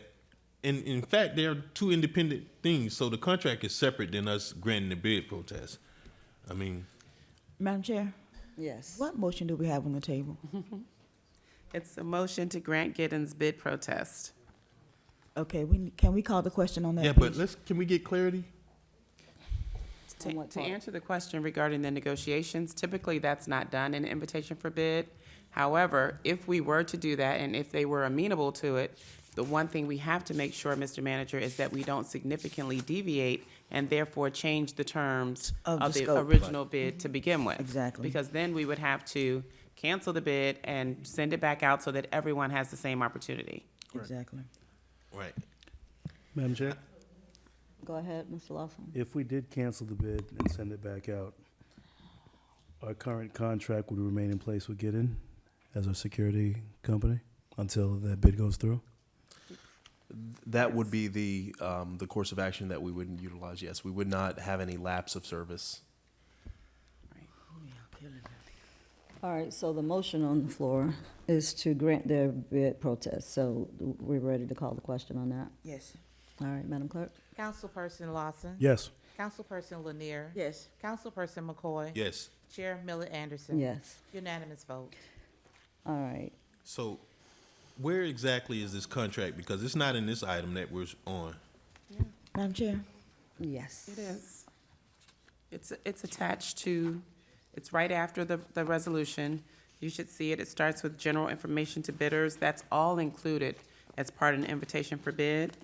There are standard terms and conditions. Okay, you must be looking at a hard copy, but it's not in the digital copy that I was looking at. Okay, I am looking at a hard copy. So, well, if that's the case, I guess we can go ahead and delete the other item off of the agenda regarding, Well, we haven't, oh, can we finish up? When we get to it, right. Yeah, we'll get Madam there in a Chair? second. Yes. I'd like to make a motion to award the bid to Giddens Security. That's- All right, do we have a second? Do we have a second? Oh, they granted the protest. Dies for lack of a second. All right, do we have another motion? well, I would like to see us go back and work on it with staff in the language because, again, there are some concerns that I would like to address. All right, so you would like to make a motion to send it back out for bid? Well, I think that's what has to happen. dlawson@norrit.com is, All right, so Is that what is your you? motion, Mr. McCoy? no, What? I don't want to make a You motion. don't want to make a motion? We don't just, I mean, we don't have a contract in front of us, so we can't just award it, right? I didn't say to make a motion to award it. I said, do you want to make a motion to I made a cancel motion it to and award go it, back which out means for that bid? they became the next You already did your motion, company it in died. line, right? They became the next company in line to get the bid. What are we waiting for? Huh? What, I'm sorry, what did you say? Giddens Security, given the fact that we just rejected their, or actually granted their protest, which means that they're back in the game now, which means that they're the next in line for this bid. Right, but. So why we would not move forward Okay. with awarding them the bid? Well, for me, well, I haven't decided on what I'm going to do yet, but I just want to make sure that, I have an issue with the scope of work saying armed. And if we were to stick with what that said, I believe it should say unarmed and armed, and it should be a little more specific as to how many we need and, or at minimum anyway. I totally Some more agree with you, Madam details. Chair, but that's not fair to the people who've been, this lingering protest that's been going on. It's Well, been a lingering protest here. We've decided that they did prove their case. They're the next in line. I mean, it just makes sense to move forward. So, Madam Attorney and Assistant, so are we limited to only armed if we accept this award because of? No, the scope of work was specific as it relates to the number of armed guards, but I think the second line in the scope of work says that we are looking for armed and unarmed guards. Well, it said it in the beginning. Yeah, But it never referenced it throughout the numbered items. Well, that's just the duties, but it's still Even under where it says City Hall security guards, it talks about armed. armed and unarmed. But Mr. Manager, even though what this ITB is asking for is 4 security officers, 2 at City Hall, 2 at Public Safety Complex, we're using more than that anyways, am I right? Well, City Hall and Municipal says 2 or more. It does fluctuate depending on events and programs. Specifically, you can see that we've got a guard that's here outside of the council chambers, and that was just a modification that we said we wanted to increase security as it relates to our council meeting. So we worked with our vendor, and our vendor said, okay, this is the cost associated with it, and they added. So there is times where it's a fluid contract where we say that we want more armed or unarmed or those types of things. So the level of service, for the most part, is determined by the needs of the city at that particular time. And, excuse me, to the manager's point, on the second page of the scope of work, it says that specific duties and responsibilities of security guards at each location shall vary and will be assigned by each facility manager, and that the city will provide the written procedures for each facility. So we have the opportunity, as the manager just stated, to vary the duties and responsibilities and to make this a fluid contract, which it is. Okay.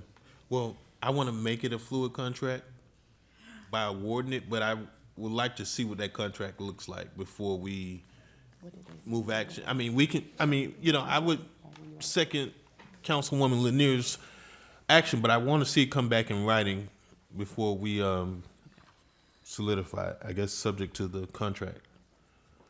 My understanding is that the Giddens firm is amenable to further negotiating or specifying with more clarity the scope of work in the contract. That, of course, that wouldn't change the rates. Okay. Well, I'd be open to awarding it. But, there are some things that I want to make sure that I send to city administration because, it gets, here's the problem that I've seen with security. One time there was a occurrence where something happened with a security officer and I was told that we have to contact purchasing. Well, they leave at 5 o'clock. After hours, we need to make sure that there is some supervision as to who our point person is or who our contact department is after hours. And there are some other concerns that I'll let city administration, deal with. But certainly, I would support doing the award. And Councilman McCoy, to your point, one of the conditions that we would ask and the modification is that the point and the security elements will be managed out of the city manager's office. It wouldn't be something that procurement would manage. We would manage the deployment and the contract for security. Okay. All right, so do we have a motion? Here I go again. I'd like to make a motion, award the contract bid to Getting Security with the caveat that the contract will be looked at, modified with the concerns of the council. We have a second? Second. All right. Madam Clerk. Councilperson Lawson, Yes. Councilperson Lanier, Yes. Councilperson McCoy, Yes.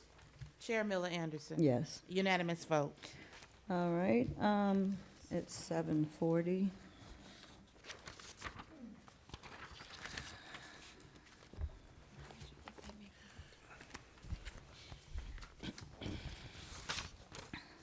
Public comments should be restricted to issues, matters, or topics pertinent to the city of Riviera Beach. Please be reminded that the city council has adopted rules of decorum governing public conduct during official meetings, which has been posted at the entrance of the council chambers. In an effort to preserve order, if any of the rules are not adhered to, the council chair may have any disruptive speaker or attendee removed from the podium, from the meeting, and/or the building if necessary. Please govern yourselves accordingly. Madam Chair, the acceptance of public comment cards for this particular section of the agenda is now closed.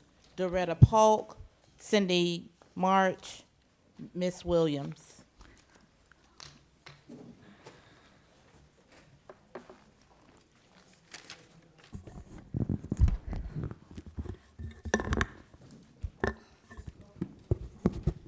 Good evening. My name is Doretta Park, and I'm a resident of the city of Riviera Beach. I'm elated to see that Gillian will be getting the serving us as security, continue servicing as security.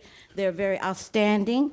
I think they're very professional and very courteous, and we do need them. We do need Gillian, and because we need all the added security that we can get for the city of Riviera Beach for the saving of the lives. Because as we can see throughout the country with the things that's happening, the killings, unnecessary killings and that's going on, and we do need that. And I think this is a very reputable company, Gillian's, and I'm glad that you all voted to keep them abreast on our in our city. I want to talk about the building the bridge of harmony. That was very lovely, lovely activity that was given for all the seniors of Riviera Beach. And the keynote speaker, Mrs. Tara Bolton, she was phenomenal, phenomenal. And it is about building the bridge of harmony, peace, and love. And I hope we can continue to build that and understand why it's definitely necessary. I want to also thank Councilman Lawson. He has given several little activities for the seniors. Thank you very much. We do certainly appreciate it. We appreciate Mr. Blankenship and Ms. Gwen Oates at the senior citizen, Lindsay Davis. We have giving an opening opportunity for other seniors to join Lindsay Davis Senior Citizen. We have so many activities. We have line dancing under the direction of Mr. Dennis Mosley. We have also senior citizens that they have arts and crafts, jewelry making. We go on field trips. We do a lot of numerous activities. And we have also the seniors have exercise class, the seniors that can't do the line dancing. We have numerous activities, and if you want to join, don't hesitate to put in your application to Mrs. Gwen Oates. And I thank you very much for everything. Thank you. And also, I want to thank the city manager for going beyond his scope and trying to keep our light on 20th Street so far on, and I thank you. I thank you. And if the Department of Public Works or whatever, not our public works, but the county, we still would like to speak with him. The community would like to speak with them Thank concerning you. keeping our light abreast. I thank you very much. Thank you. Cindy March, Ms. Williams. After Ms. Williams, Madam Chair, that would conclude public comment. Good evening, I'm Cindy March. Good evening. I'm asking, y'all had this conversation going back and forth with the getting security. Y'all didn't have no conversation like that when you hired a young lady making $81,000 and only have a high school diploma. She have 19 years experience, but not in the field that you hired her for. You never talked about the different people that went for the job. You all just hired her. You know, Evans, to you, you got your hands in everything. I understand you're a city manager, but you want to be the leader of everything. Your council needs to have, just like Trogic was saying, and I'm glad he put you out like that, because that could be end up in courtroom somewhere, being prejudiced towards the Gideon who trying to get the security job. You have to listen to people out. You shouldn't have all the say-so with your council. Why we go vote for the council if they don't have no say-so? So sometimes you have to listen to the other person. You just can't get a contract and just give it to the city manager, and none of the rest of the council people had a chance to look at it. Then you get up here, you bickering, thinking you're arguing with one another, but it's not fair when something not provided to you and amp enough for time to make a right decision. That way it don't come back to bite the council nor the city manager. I mean, fair is fair. A woman ain't been to the city for 3 months, and you all give her $81,000 with just a high school diploma, and then you rebutted. I wasn't here because I leave when I get through speaking. You rebutted so sarcastic, like as if you God. God is a God of a second chance, and he gave you a second chance. Okay, so don't forget your second chance, okay? Because you can be questioned. Who is you that you can't be questioned? I want to be able to come and talk to you or get an understanding. I don't want to put no bad mouth or name on you, who you are. Who am I to judge? But don't talk about don't question you. Yeah, you can be questioned. These sites spare us money and being fair with everybody. You had somebody over here that did a great job, that brought in over $9 million, which was late in March, and you before you left here, and even when you left here, they communicated with you. You all had my niece arrested, so it's personal with me. And I know you all tired of me saying this, but it's personal. It's not that she knew Lynn Hubbard. Y'all even invested in her to go get her credentials. She got her credentials on an international level.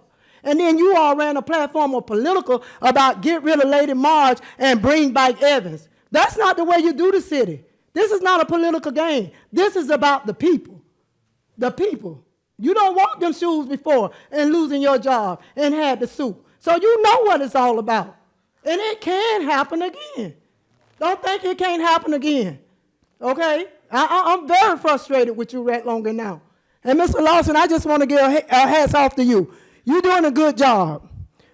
Continue to advocate for the mental illness, but instead of y'all voting for all of these buildings with chemicals and trucks, get a place and resource where these people can go. Because mental illness is real. I am one of them. Thank you, Ms. March. You have a great night. Mrs. Williams.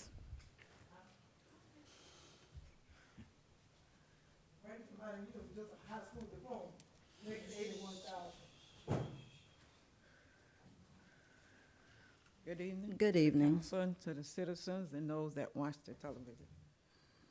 Ms. Lanier, Can you speak into the microphone, please, Ms. Williams? you are my council person. I'm very proud of you tonight. Very proud. I'm glad you vote for Gillian. I think they should stay here. Maybe some of the other people that say they got problems with them, maybe you need to look into what problem they had with some of Gillian. Because some people, they say to me about some things. But I do thank y'all for being here, everybody here tonight. And Mr. Evans, you say, because Mr. Corey brought out, so you had already seen the contract and you knew about it before you come up here. So it wasn't no new thing to you that Gillian should still be rewarded. Go on while you keep, Ms. Lanier, why they keep bouncing around and around, and kicking it down and bringing it up. Just go on and get the people that, when I come here during the daytime and nighttime, they're nice to me. They do their job professional. So I think they should be rewarded their contract back. You know, and I don't know, did you decide on the chief yet? Have y'all decided on the chief yet, Mr. Evans? No? But anyway, I told you who I was in favor of, but I'm supporting him wholeheartedly because of his credentials and for his life here in this city, raised up and could work with you and the city and the council. Some might not think, but I think he should be Mr. Interim Chief, should be our chief. I don't know what y'all have decided, but I'm supporting him wholeheartedly, and I think he should receive that award. And if you bringing people from out of state into our city, he know our city. He know us, family members, we know. Mrs. Polk was saying about the things that they do at Lindsay Davis and stuff they do. Well, when we get the stuff ready for the youth people here, is that what we're gonna do over on 13th Street, that Riviera Beach place there, where they tear down, where they say we're gonna make it a warehouse? So I hope we get some more lands and stuff up for our youth and for the city. And I still don't have the clarity on it where you say on the east side and on the west side. I want some more clarification on that, about when would the east side stop being receiving from the federal government, from the county, and from the city to fix up on the east side. We need some stuff fixed up on the west side. I live on the west side, and I'm gonna continue to ask for that, and I want some more clarity. I know you answered, but that's not what I was looking for. So we need to find out, when would this be over? How long has this been going, that the city been split up, that the government federal gave on the east side? Remember now, we still on the west side. They're saying but one city. That's what they say.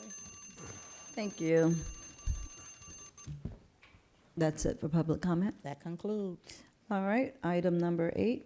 Madam Chair, this resolution was to award the bid This is to deleted. Norwood and Associates.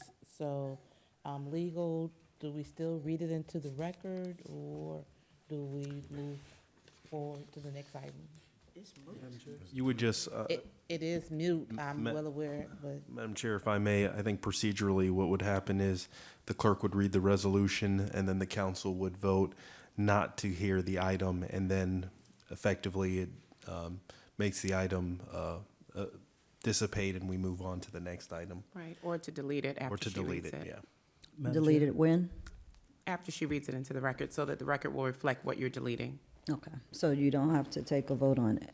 On the motion to delete, if that's the, Make a motion to. Correct. Okay.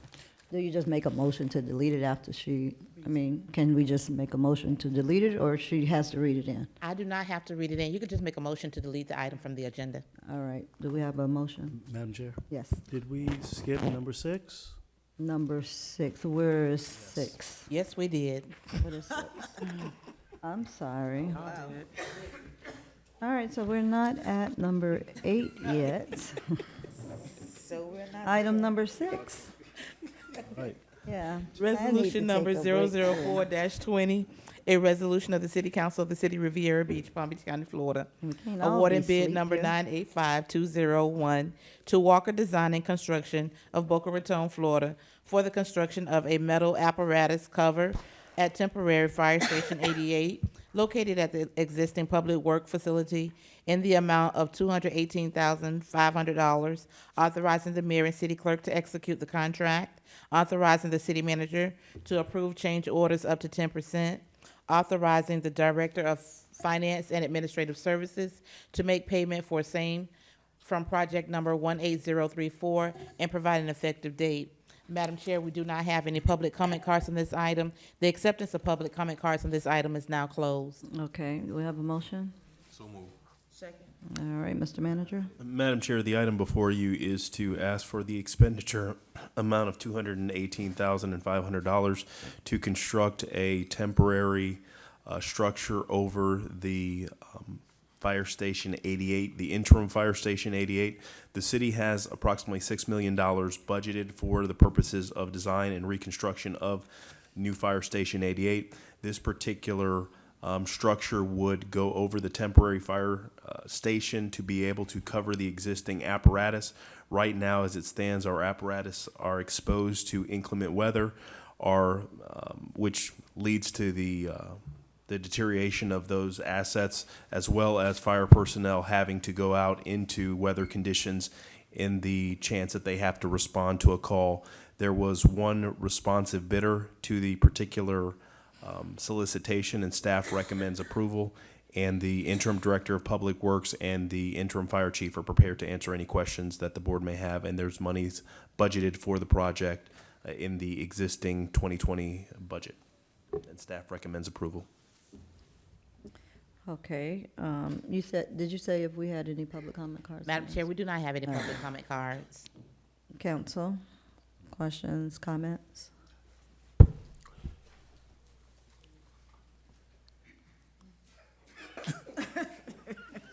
Madam Chair. Yes. Mr. Bailey, I'm just curious, I know we certainly need this, but will we have any other use once we do get our 88 back up for this, I guess, temporary structure, or does it all go away after that? Well, it'll be an aluminum structure.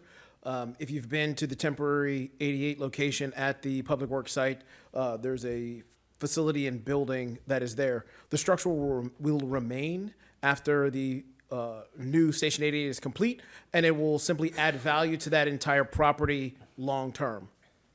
So it is not a sunk cost. It'll basically add value to the property with whatever final use that property has for the city as we move forward. Okay, but not temporary in nature. So we're not doing a demo after, we're not demolishing it.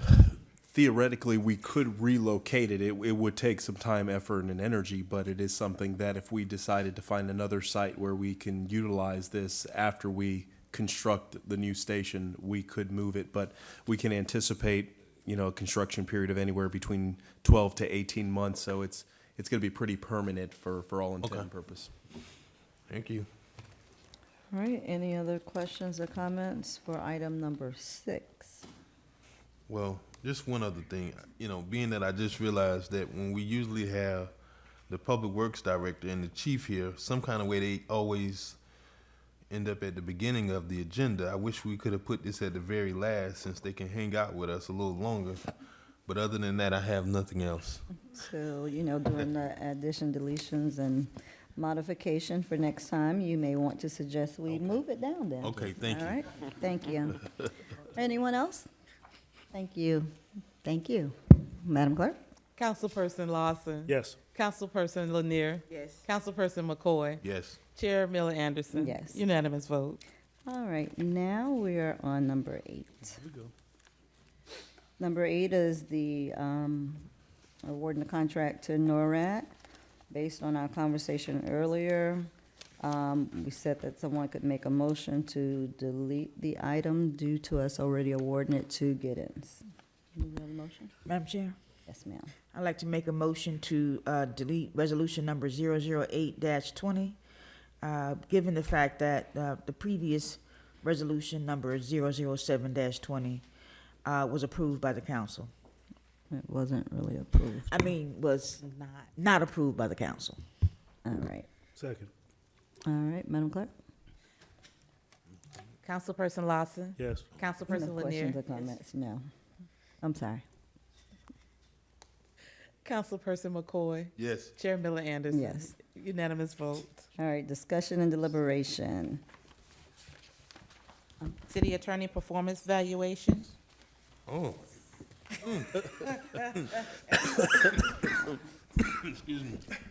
It's cold. Yes, Madam Go Chair. ahead, I'm sorry. Um, Trying to find out how I can ease off the desk for a minute, but go ahead. Madam Chair, we do not have any public comment cards on this item. The acceptance of public comment cards on this item is now closed. All right. Ms. Nguyen. Pursuant to my contract, you all at some point have to evaluate me or the services of the city attorney in our office. I have submitted 2 different evaluation performance reviews, and at this time, I'd like you to select one of them, and that is the one that will be sent out to you for my yearly review. All right. There's one titled City Attorney Performance Review, and then if you skip back 4 pages, there's another entitled City Attorney Performance Evaluation. So if you just let me know which one of those you'd like, that is So the one we will use. We don't have hard copies, so we don't skip pages. If you scroll down 4 Oh, pages. Okay.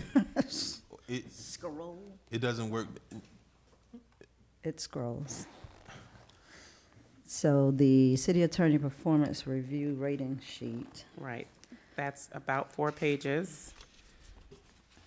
and that's just I a think yes 1, or 2, no. 5 pages, and then City Attorney Performance Evaluation is the rest of the item. And you just pick the format that you want. I kind of like the sample too. Yeah, the second The one. Evaluation? Yeah.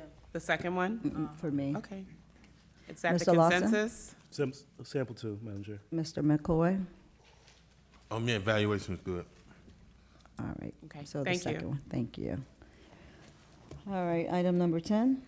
Roadway projects, Monroe Heights Street configuration and 13th Street traffic calming. Madam Chair, we do have public comment cards on this item. The acceptance of public comment cards on this item is now closed. All right, Mr. Manager.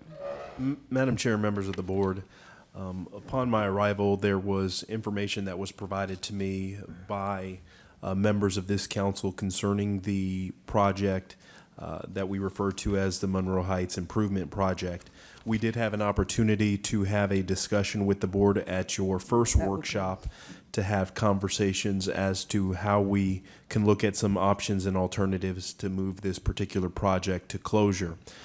Based on the conversations that we've had, staff has worked with our consultant to bring some options before you for consideration. At this time, I will ask Director Bailey to provide a presentation working with one of our consultants, and then we will entertain some additional conversation from the board. At the end of the day, we do want to get some clarity as to how you wish for us to proceed, because in an email that I provided to the board, the options that are proffered before you range anywhere from $150,000 to $5.7 million.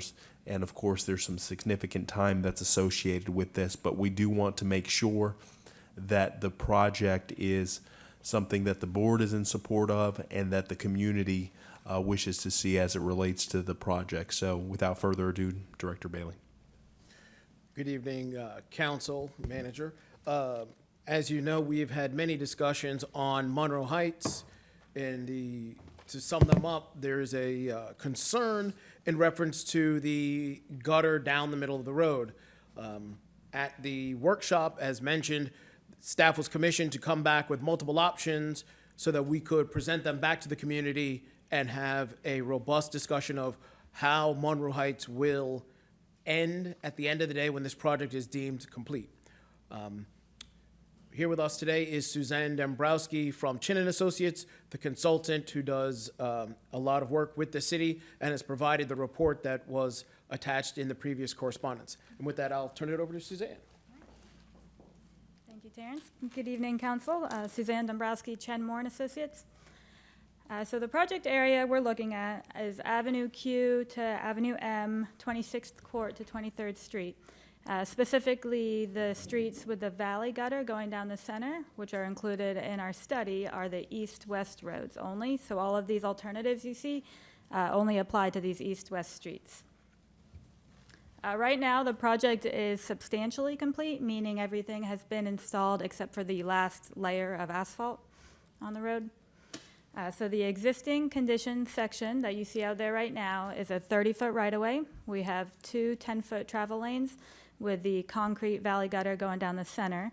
And all of the drainage is running down that center underneath the valley gutter. And we have two 4-foot raised sidewalks either side. And so the design alternatives that we've looked at, they all utilize the 30-foot right-of-way, so we will not need to acquire any right-of-way from the property owners. And they all provide the level of service we believe is needed for this neighborhood in terms of traffic flow and flood protection. So option one looks very similar to the existing section. We call this an inverted crown road, where the roadway has a V shape and all of the stormwater is collected in the center. The difference here between this option and the existing is that the gutter will be replaced with asphalt. So the entire roadway will appear to be asphalt, and the drainage will still be collected down the center of the road. Can you repeat that again, because? So the existing, let me go back to the existing system. The existing section has a valley gutter in the center, and this is the inverted crown road, so the V shape, where the low point is in the center of the road. And option one keeps that same V shape, but we are removing the concrete valley gutter and replacing it with asphalt. So it'll be the same texture, same color as the pavement. So will that still act as a drain? I mean, All the drains will still be in place, and so the roadway will still channel the water to the center and into the drains, yes. Okay. So option 2 is a crowned road. So this is like an upside down V where the high point is in the center of the roadway. And any alternative that uses this crowned road, we have to collect the stormwater on the side. So we're going to be installing drainage all along the side as well, inlets to catch the water. This section here is a one-way traffic, so it's a 14-foot travel lane with sidewalk on either side and an F curb and gutter.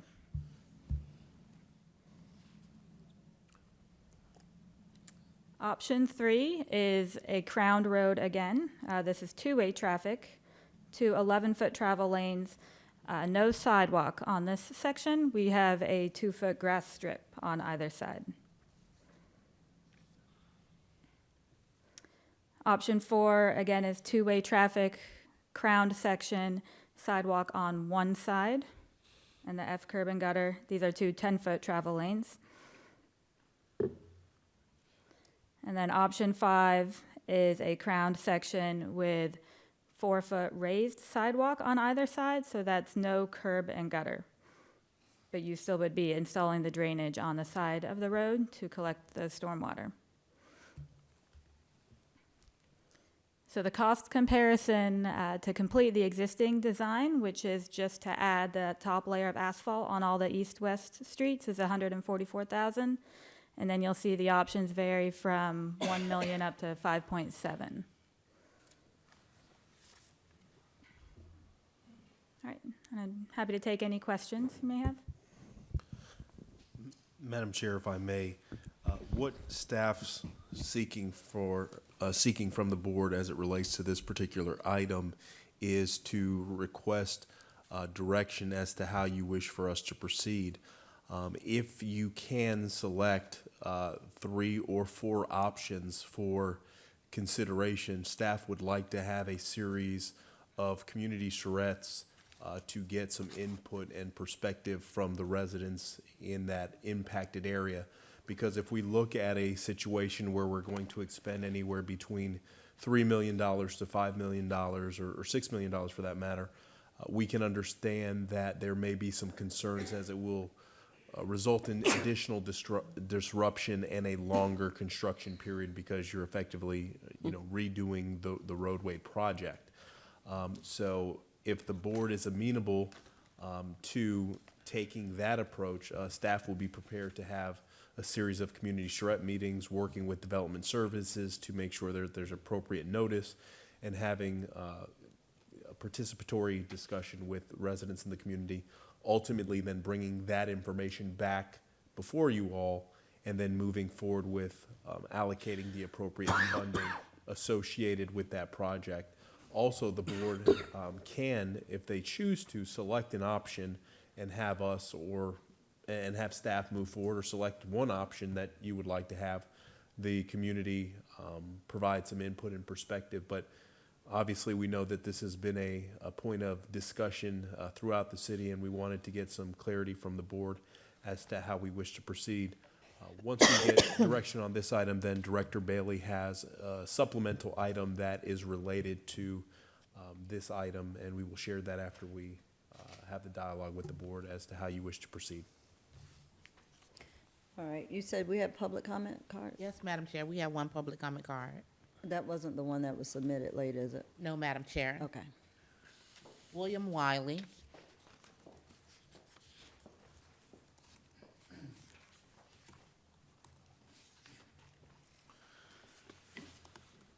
Good evening, Good evening. City Manager and council members.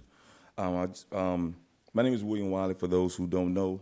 I'm an honors algebra teacher at Roosevelt Middle School. I'm a process server also for the Palm Beach County Courthouse, and I'm also a planning and zoning board member for Riviera Beach, for the city of Riviera Beach. I want to talk to you guys about, and I spoke with Mr. Gagnon about the trucks and the transportation coming through Federal Gardens, the city of Federal Gardens, and possibly the Monroe Heights, not Monroe Heights, but the Parson Heights area. I took my job to go to a couple of the facilities and talk to them about the trucks coming through the city, coming through our neighborhoods. And I was a little concerned But the people kind of put me at ease, the supervisors put me at ease by stating that they're educating their drivers on it. A lot of the guys that were very sympathetic about coming through that area, but it seemed like the major problem was the GPS systems are actually running them through the city. Now, the only answer to that is that some of the GPS, as far as the electronics, what they do actually is that you have two different types of GPS systems. You have one that's actually for truck drivers, then you have a local. That truck driving system will automatically reroute you from going through a neighborhood, and then you have a regular GPS like you have on your phone that will actually run you through anywhere you need to go at. So she talked to her drivers at the time, and a lot of guys were very sympathetic about coming through the neighborhood because it is damaging some of the house foundations with the trucks coming through and banging on the ground once they go over the speed bumps. But the simple answer, I think, for this at the end of the day was to at least be able to put up a sign, because even the new guys were like, well, if I'd known, I would never went that way, or I would have went around that corner and went down S Avenue and then came around Martin Luther King Boulevard. But there's no sign there for them, and all they're doing is looking at their phone or looking at the GPS, and they're following them and taking them straight through Federal Gardens. Mr. Wiley, this is about the Monroe Heights Street project. Right, but I saw the 13th Street. Oh, I haven't. Okay, I haven't. Am Well, why I didn't we ahead of talk time? about it? No, you good. Go ahead. I apologize. No, go ahead. I mean, we just didn't talk about federal unless I missed it. No. Did I miss it? No, they were two together. Right, I'll they give put you them together. 15 seconds I back. apologize. So I haven't seen it. So yeah, so it's a sort of a big deal because again, it is damaging some of the houses there, and a lot of the neighbors now who know my participation inside the city are, calling, asking, Facebook and whatever, about their concerns about what's going on because some cars almost got sideswiped and some kids almost got hit. So therefore, they wanted to make sure that these concerns were addressed. And we talked to also with Mr. Gagnon also. So we're hopefully to get this, at least if we can possibly get some signs put up so we can have at least some safety there for the kids there in the neighborhood and also for the cars that are parked on the side of the roads to where they won't be hit by these large 18-wheelers. All right, thank you. Thank you. All right, so can we hear about 13th Street, or are we breaking this up? Because I would have waited on public comment if that was the case. I mean, I know I stepped out for a minute, maybe I'm, Both of them. We didn't discuss both of 'em 13th Street yet. We were going to do them sort of okay. All right, separately. just let me know what we got going on here. Thank you. Apologies. Go ahead. All right, So so we questions are or on Monroe comments on Heights. Monroe Heights? I do have, go ahead. I like option 5. I mean, if you're asking what would put up option 5, let me see. There you Yeah, are. I think I like that one. Yeah. But it's not my neighborhood, so, I would defer to the residents in terms of what they want. Madam Chair, Yes. I would think that we, as a council, maybe give them about 3 options to do these community conversations and just pick our top 3 and then allow for our staff to go back to the residents and let them decide and rank the 1, 2, and 3. Well, the only issue I have with that is if we pick 3 and they don't want any of those, then we come back. I would like to hear what they have to say about the 5, about all of them.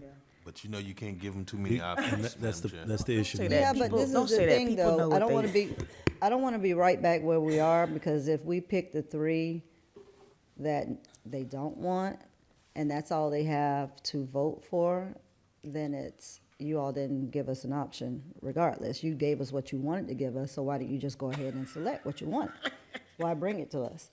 I Kind of agree. being disingenuous. I mean, if all of these options are here, I think it needs to be pointed out how much they cost, because that is certainly a major factor to consider.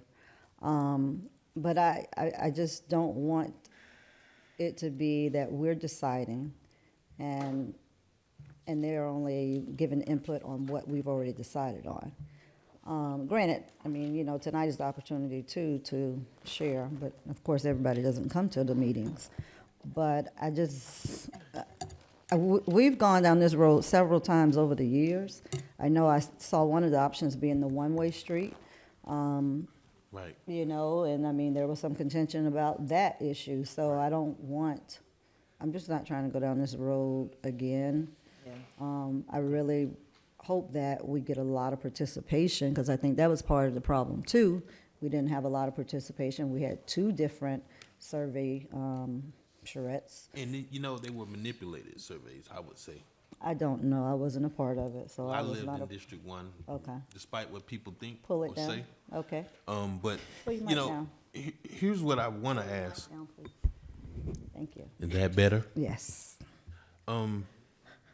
So the tie-in option, I guess, you know, aside from the inconvenience of no longer being able to park on the road, the concern that I hear a lot is not being able to, the centerpiece in the middle of the street and where it is now, if there's a car that's on the road, if you hit, what do we call it, a divot? What do we call this?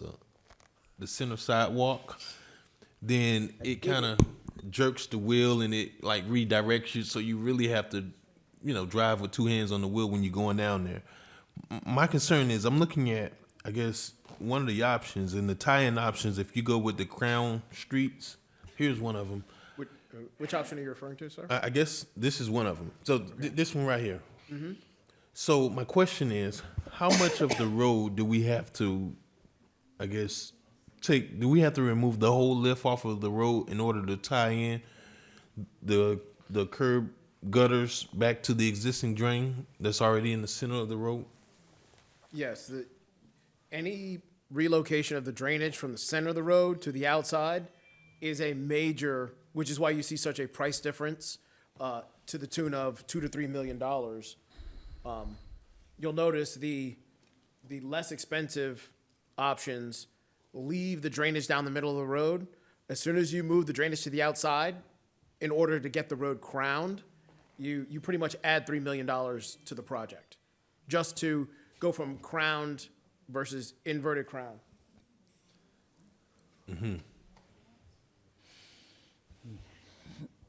Well, Hold on. the one-way option was, I think, That was the original approved option from the community when we did the surveys mailed to all the houses. mm-hmm. That we put that back in because, again, as you have mentioned, there's been some question on how these decisions were arrived. So you'll see what the design is now, which was the second selection of the community, and the one-way option, which was the original selection of the community, because there are still individuals out there who are saying, I voted for the one-way, why isn't it one-way? And a number of them. right. So the option that we have now, that was your suggestion? No, sir. Oh, Staff did this exact exercise, provided options, and let the community decide what they wanted. I just wanted to be sure because I was at a planning and zoning board meeting last week, and it was suggested that, I guess it was suggested that I, some kind of way, had something to do with it. But I was just like, I thought it was funny, even though it was the prior council member who had this seat. I thought it was very funny to suggest that when we really came in the office and, it was under construction at that point. I certainly agree we have to go back out to the community, but we're going to find ourselves in this situation where, I really want to be a part of making sure that we get everybody out, but I don't want to have any influence on what the community decides. I want it to be genuinely about what the people who live here and travel down this street every day has to say, because, we'll go back and forth, time and time again, because we'll never get. Can somebody silence their phone, please? It sounds like a Ring doorbell or something. Go ahead, I'm sorry. It sound like Cash App drop. So,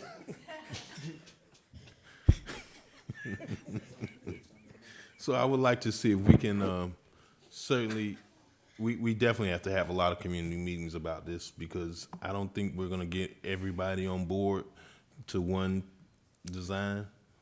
But I think we do have to make a concerted effort. But I was really hoping that we could find an option where we didn't have to go back through and tear up the roads again, because that was very painful. Well, you do, sir. Actually, you have two options. Finish it the way it was finish the way it was designed, right? Just put the last lift of asphalt on and finish it the way it was approved in the last version, or you have what is in essence this version, because there has generally been a complaint about I've heard it called the sidewalk down the middle of the road. It's a curb for drainage down the middle of the road. If that is the primary concern, that residents just want to see it black all the way across with asphalt, this, which I believe was the $1 million option, is to simply remove the concrete down the middle, make all of it asphalt, and you don't have to relocate the drainage. Madam Chair? Hold on one second. So that design that we seen in times past where they showed Rosemary with the center grates down the middle, is something like that an even option? Like even if you just outright remove the gutter altogether at the center and then you do a grate every however many feet, every 45 or however many feet the distance is between the grates? This option doesn't remove the grates that exist now. They'll still be in the middle of the road. The only thing that will come out is the concrete that's in the middle, and it'll be replaced with asphalt. So the grates will still be in the middle of the road. So that very sharp inverted point, it'll be, I guess. Now, it'll be a little smoother than that. That's there for graphical exaggeration. It'll be smooth. For graphical exaggeration. Okay. That was good. That was very convincing. Yeah, Madam Chair. Yes, Ms. Lanier. First of all, I think that the residents have the last say on this. First of all, let us be clear. This was a debacle from the beginning. So we need to be very, very clear about what the residents want with this deal. And I think giving them all 5 options, I think that at this point, and I can't believe I'm saying this, but cost should not drive this decision at this point. We are at a point now where this is just outrageous, where we are with this. I think that the time and the effort need to be put on getting residents to a location to discuss this. Not on, I like the fancy diagrams and all that, but staff time and energy should be placed on getting people in the door, in the seats to discuss this. That is it. Because the way we are now with this is too much. The way this has played out. Now we're here with 5 options. This is the point where we bring the residents in who live in this neighborhood, who walk down these streets, who drive down these streets every single day. And I think the effort for the staff at this point is to get people in the door, in the seats to discuss. How will the sidewalk issue be corrected on these options, with these options? Some of them are too small, right? Well, please understand, there's only 30 feet. So depending on which option you select, if you want more sidewalk, that means you're gonna have to go with the one-way. Because typically a sidewalk is 5 feet wide. So out of that 30 feet, we just lost 10. There's only 20 feet left, and we haven't done anything about the drainage. So even if the reason the gutter went down the middle is because you would only utilize 2 feet of the 20 that's left for drainage. Okay, Right. Wait a minute, I'm thinking back. So I remember a conversation saying that we had to have 2 sidewalks on both sides. And then I mentioned about Singer Island having theirs done. They only had, in some parts, only had 1 sidewalk. So that's still an option to have just 1 sidewalk, have a sidewalk on one side? One of the options have that like that? Yes. Or which one is that? And that helps with the sidewalk issue, So there's option 3 that has no sidewalks, which is crazy, but, and there's option 4 that has 1 sidewalk. and that will be wide enough to accommodate the wheelchairs and all of the walkers and all of that stuff? Yes. Okay, Yes. okay. And Madam Chair, staff's concern with regards to that or the discussion that we've had internally is invariably you're making a decision as to who gets sidewalks, and other folks may say, how come there's a sidewalk on that side and not on my side? And there's some people that don't want a sidewalk on their side as well because they don't want people walking in front of their home. So, as part of the discussion with the They're gonna walk in community. front of the home even though if they walked in the street. They Yeah. still gotta walk in front of the home. So as part of the discussion, we can certainly have those conversations. But what we can do, based on the comments that I'm hearing from the board, we can have the community narrow down the options as part of the meeting, so we can say, here's all 5 options. We want to get the board to 3 options, but we want to be able to say 75% of the people like option 3, 30% liked option 2, etc. So we can work a process of elimination with the members that attend those meetings, and then bring that to you with some calculations as to what the community says out of all the options, which is their preferred, and you can see based on what the sentiments are, and actually have the community do the process of elimination versus you as a board saying you're going to eliminate 2, and then next thing you know, you have a small group or a large group that preferred the 2 options that you eliminated, and then we're back in the situation where we're having additional conversations to include this and remove that, et cetera. Madam Chair, I just think we have a chance now to get it right. I think we have a chance now to let the community, the people who live on those 4 streets, I think we have a chance to allow them to say, this is what we want. And I think that's what we should do. What, is it feasible to have someone go to the doors and provide them with the? We're talking about 4 streets.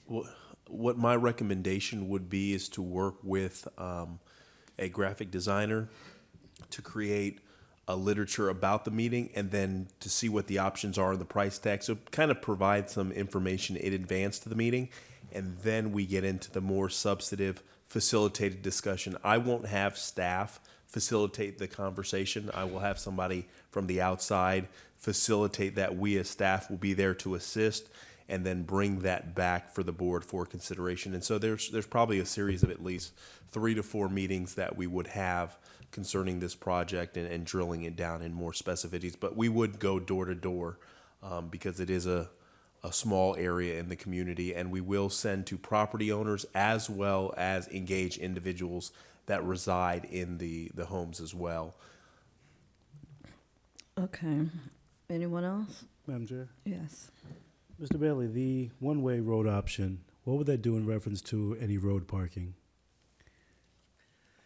Parking in the right-of-way is a difficult issue, because I don't believe there's supposed to be parking there. That said, everybody does it. So we are struggling. This has been the struggle for 4 years. We know it happens, but we can't design to that because there are rules on the books. We can't intentionally design against a rule, which is also why the sidewalk conversation is also a difficult one.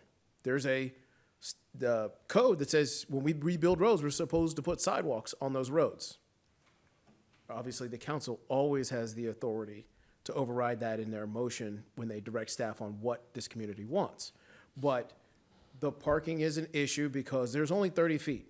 And I believe that there's a little bit of nostalgia on how easy it was to park in there before the road project and get around, because individuals who've been here for a long time, especially in the public safety sector, will tell you this has always been a problem. If somebody parks on the road, getting around through Monroe Heights. So the parking issue is not new, and this project did not create or exacerbate the existing parking problem.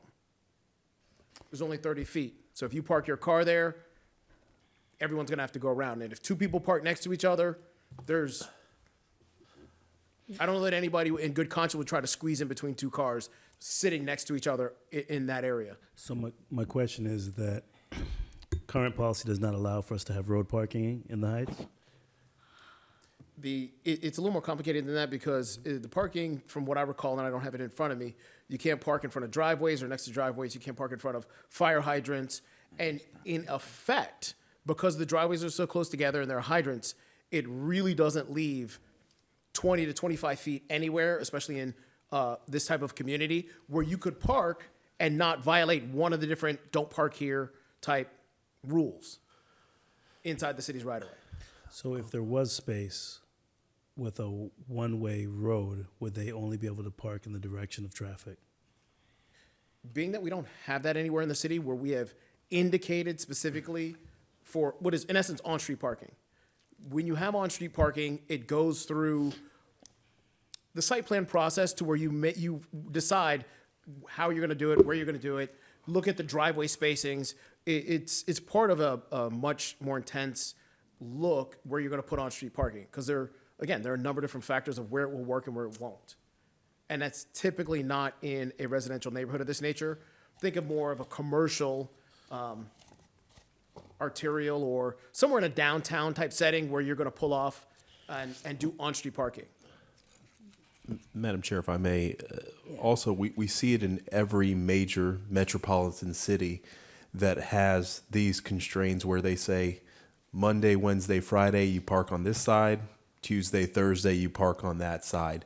So if it is something that there is some prohibition in our policy and we want to look at that, and let's say there is overwhelming support for the community to say that we want the one-way, with the understanding we'd like the opportunity to park on the roadway, then that's, conversations that we need to have with development services as looking to modify an ordinance or the code to be able to effectively address that. But, this particular situation and circumstance is not unique just to Riviera Beach. It's any major city has these constraints, and we've got to look at it, from multiple angles. Have we had conversations with public safety in regards to which ones are more difficult to get through when they're coming down that street? Those streets, rather? No, not at this time. So when would it be a good time to ask? I mean, when would we talk? Do we get input from? We do get, as part of the site plan process, we do get input from public safety. Is that after we've decided? That usually, and where we are today, obviously, I don't think there was any conversation with public safety. I know originally when the conversation happened about the roadway project, public safety opined and said that the one-way streets was optimal from the standpoint as far as being able to move apparatus, but then there's other situations that their ability to turn and how they navigate through the community, there was some concerns on both sides. So we can certainly, as part of the discussion, have conversations with public safety and get their opinion on these particular projects. But even as it stands now with the roadway as it is, when we have vehicles that are parked on both sides, it still impedes our ability to move through the neighborhood. So we can include them in the discussions and get their perspective as to which option is optimal for the purposes of life safety services. Okay, yeah, I would like to know what their opinions are on each of the options. I mean, how it would impact them, and so that the residents are aware of what the impact would be, with public safety responding. And then also looking at the idea about the parking on one side versus the other on the different days, and what it would take for us to do that, or just at least let it be a part of the conversation. Yeah. And what are the pros and cons for doing so? Okay. Anyone else? Madam Chair? Mm-hmm. So based on the discussion or from previous community conversations, the one-way was the overwhelming response that was requested? Originally, when this project was being scoped, a survey was sent to all 200, I think it's about 220 or 240 houses in the construction area. At that time, the options presented were similar: one way, 5 feet of property on each side, and I believe there was one or two other options. The overwhelming response to that survey was one way. Now, how many though was that? How many out of the 200 and Responsive. something? It was not insignificant. It's been 3 or 4 years, so let's say anywhere from 80 to 120 respondents. It was a decent response. We sent out a card that was pre-stamped back to Public Works, so they literally just had to put a check, write their name on it, and send it back. So we 80 got to 120 responded one way or the other? Yes, You did provided get a back. response, and the majority was one way.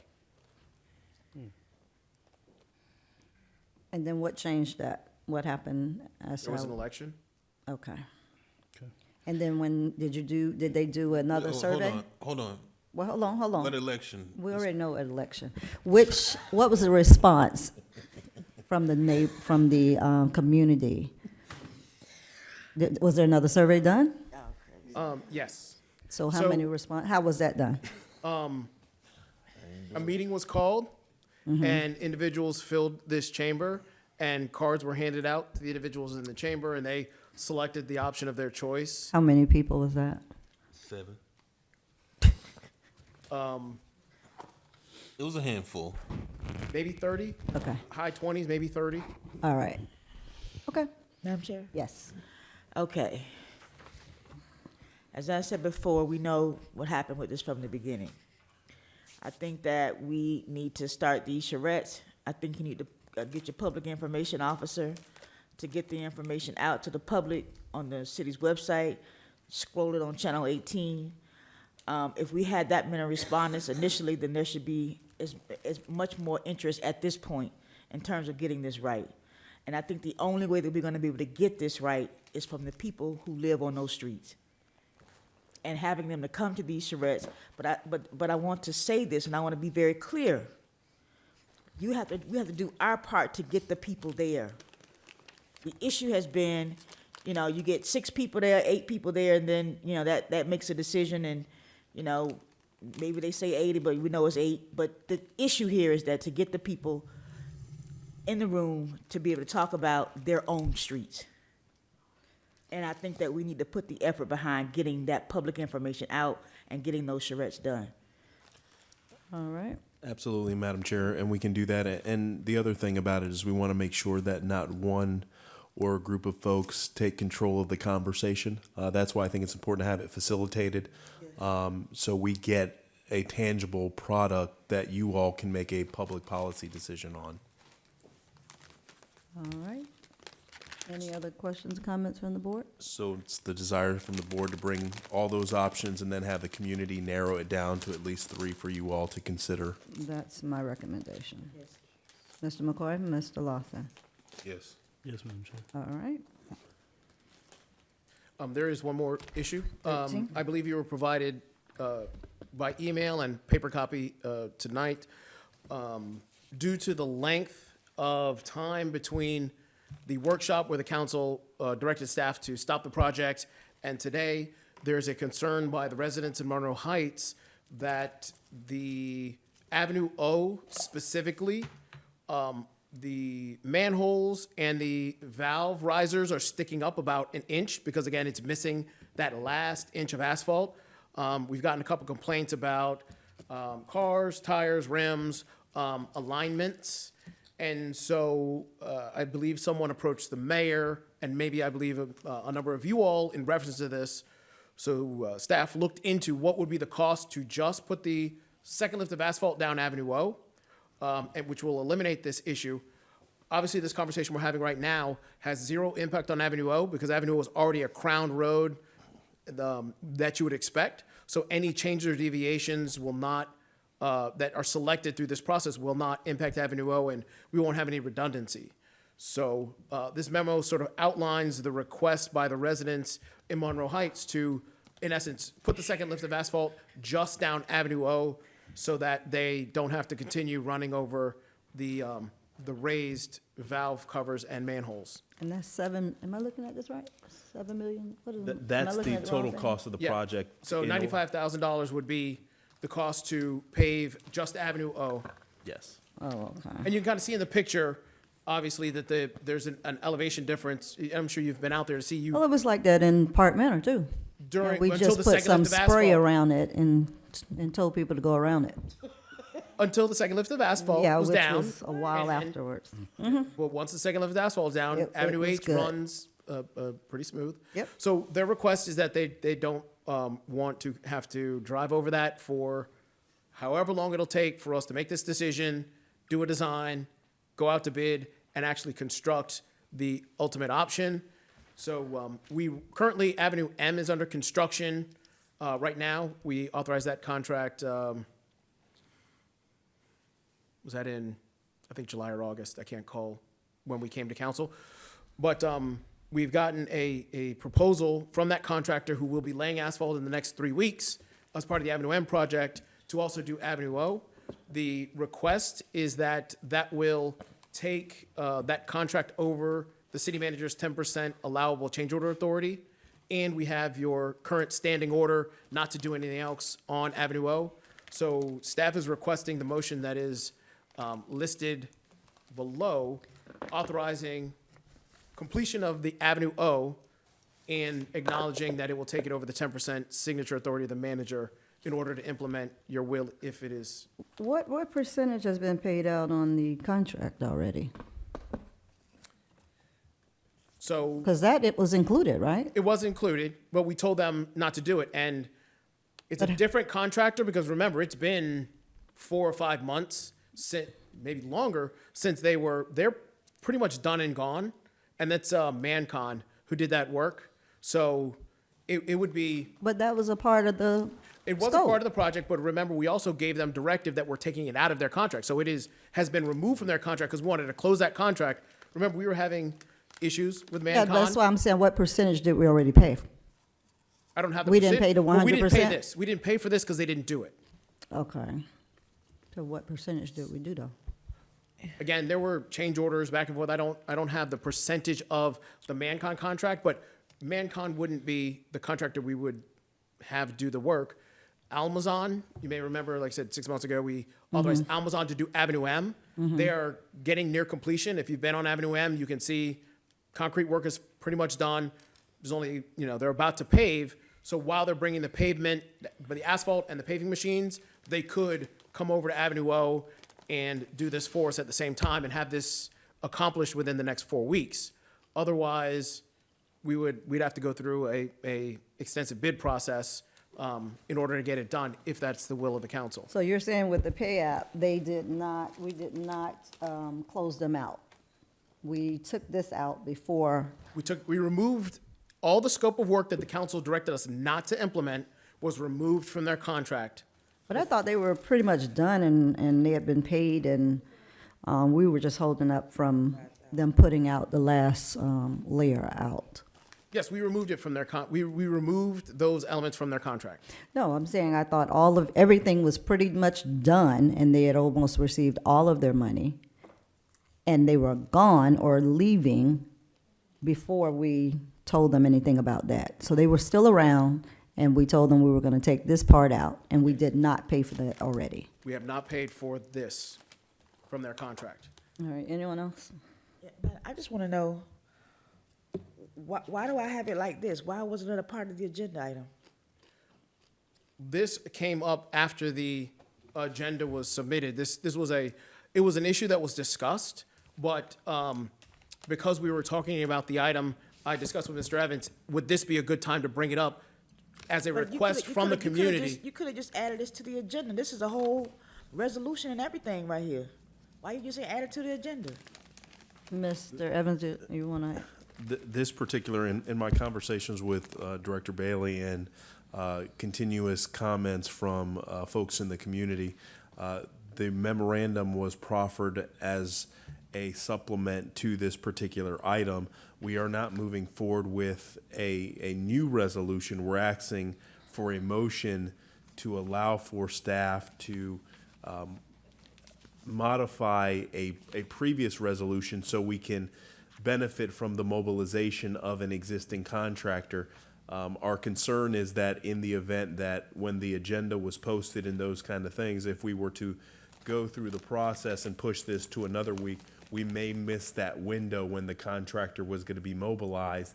And then you're looking at a substantially higher cost because they may add $15,000 to bring units back on scene. So it was something that Director Bailey and I had a conversation about. We said, let's get this to the board as quickly as possible for the purposes of completing this particular issue and addressing some of the concerns that have been expressed from the elected body as well as the mayor and some of your constituents that have been calling related to this. So that's why we added this as an element to the conversation this evening. I can appreciate that, but I don't like this. I like to I don't like this. So from this point on, don't give us something as a part of a conversation and then have us to make a motion. I mean, I completely agree with the motion, don't get me wrong, but I don't like how this format came in. If you're gonna have a motion and us to make a decision, put it in the agenda. All right, anyone have any comments regarding this or any motions that you'd like to make for Well, this item? one or- question, so does this extend, I guess I'm looking at the back of the memo, appears to be 23rd Street and Avenue O. Can you see the memo? Yeah, I have a copy. Okay, so there's a portion that's actually on 23rd Street. Will the paving cover that? Because I see that there's a valve or something there.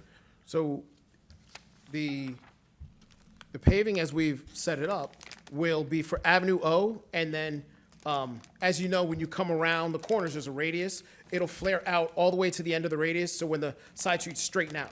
In essence, right at the white part where the concrete valley gutter starts, that's where the new pavement will stop. So it'll be the entirety of the intersection. We won't just pull the straight through lanes. It'll be wider at the intersection to make sure we get basically everything but where the concrete starts in the valley gutter.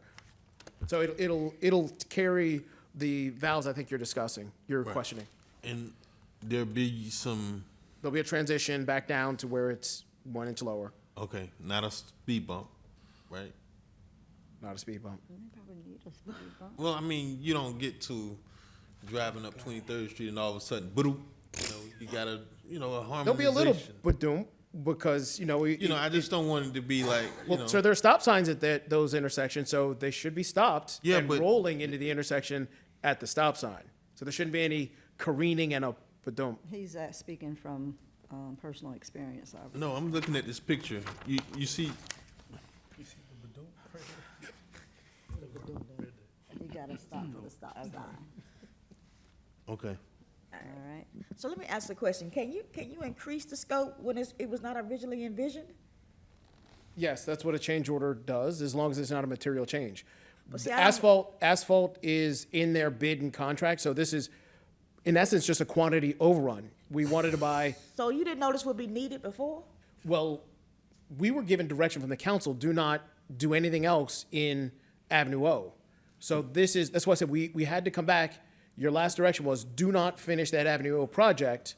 Stop where you're at, just clean it up and send the contractor down the road. Now, this is a procurement. This was a request from the community that they don't want to drive over those valves for the time, And so. I agree with that. I mean, yeah, they're horrible. You have to dodge them. Yeah, and everywhere. I, like I said, I totally agree with moving forward with this. It's just the fact that how it was presented. Right, okay. Can you find some better words to use?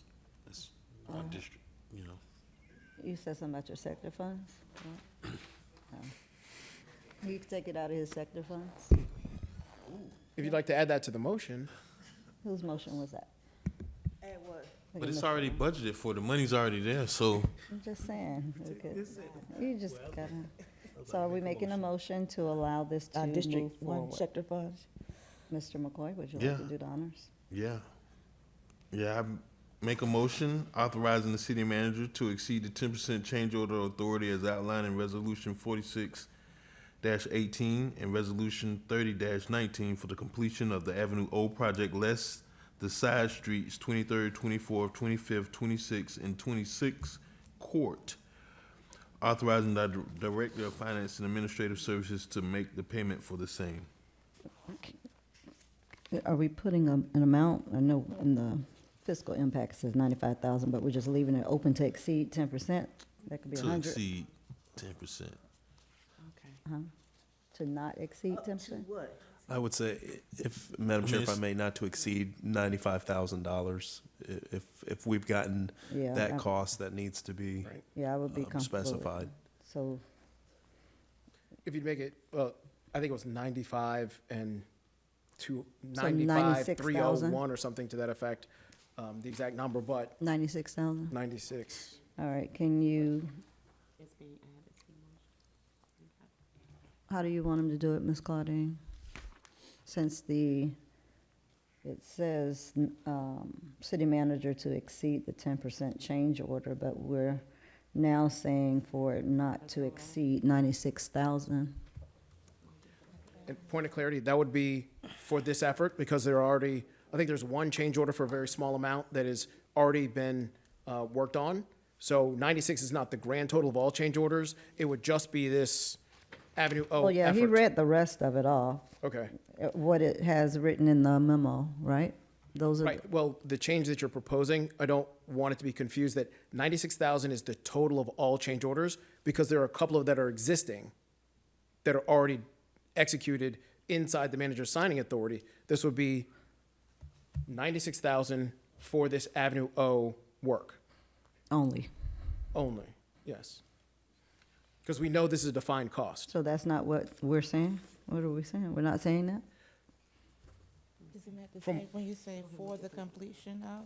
Okay, When you say not to as long as we're exceed? clear that for the completion of makes it, the 96,000 is just for the Avenue O portion. But that's what it says, right? In Yes. Resolution We're on the same 46 page. Yeah. 18 and Resolution 30-19 for the completion of the Avenue O project, less the side street, 23rd, 24th, 25th, and 26th Court. Okay, That covers what you're saying?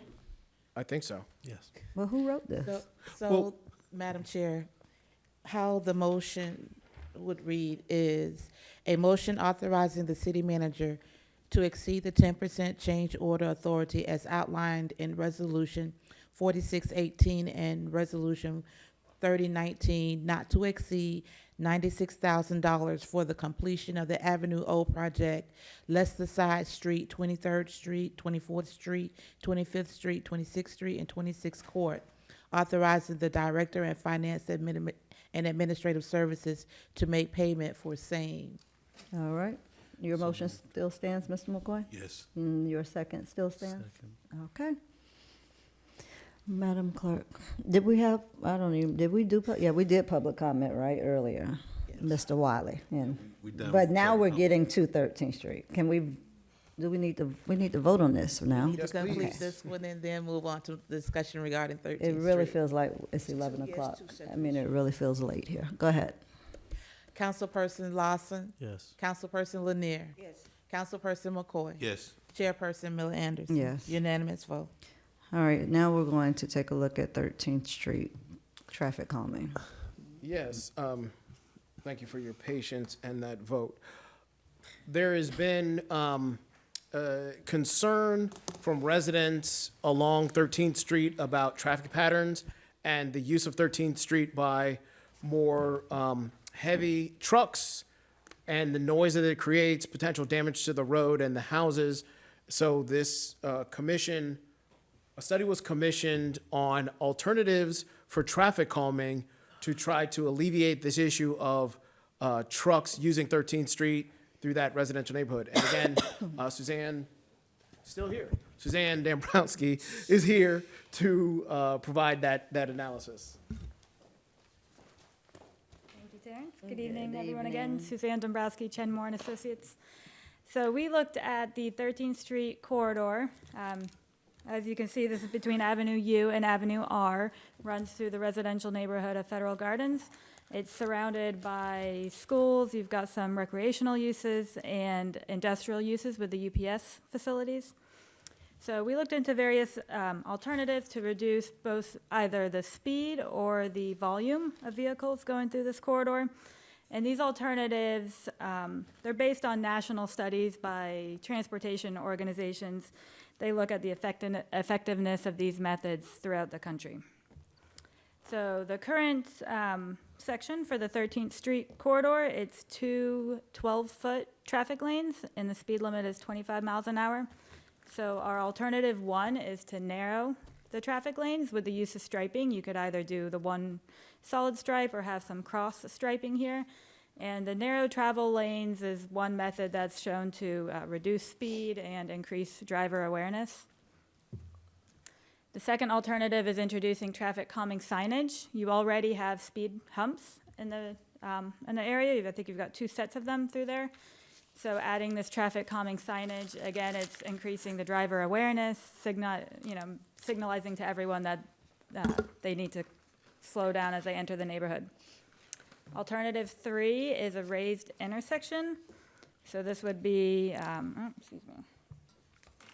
at Avenue U and at Avenue R.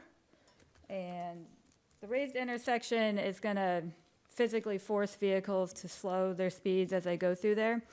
This can be decorative, stamped or colored concrete, or you can have it as plain asphalt and have it be striped. Alternative 4 are raised crosswalks. There would be 2 at each of those intersections. You'd have signage, and again, these could be decorative or they could be just asphalt with striping. These will physically force the vehicles to slow down again. Alternative 5 are called chicanes. Some people call them bump outs. And this is certain areas, almost like a little island on the side of the road that narrows a traffic lane in that one area. Again, these are shown to reduce the speed and increase driver awareness. Also can be decorative. You can do it with landscape features or have it just be concrete. Alternative 6 is a traffic circle installed. We've proposed one at the intersection of Avenue R and 13th Street. And these traffic circles reduce the speed of all vehicles, but they greatly reduce the speed of the larger truck traffic. The curbing you see around the traffic circle is designed so that emergency vehicles can get through there quicker if they need to. They can mount that curb and take that intersection faster if they need to get through.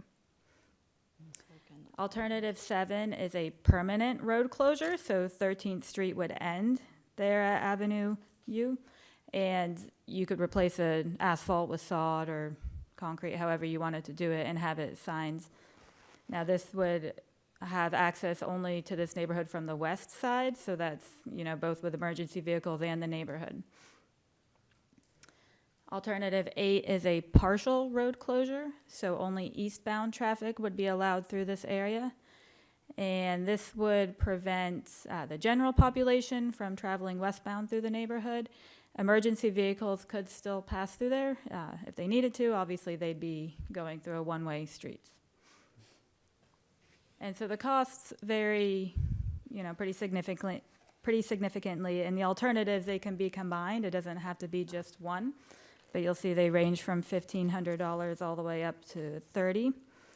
And the speed reduction, it really depends on the enforcement level that you have out there as well, but it ranges from 0.5 mile an hour up to 9 mile an hour. And obviously the permanent road closure is more of a reduction in the volume of traffic rather than speed.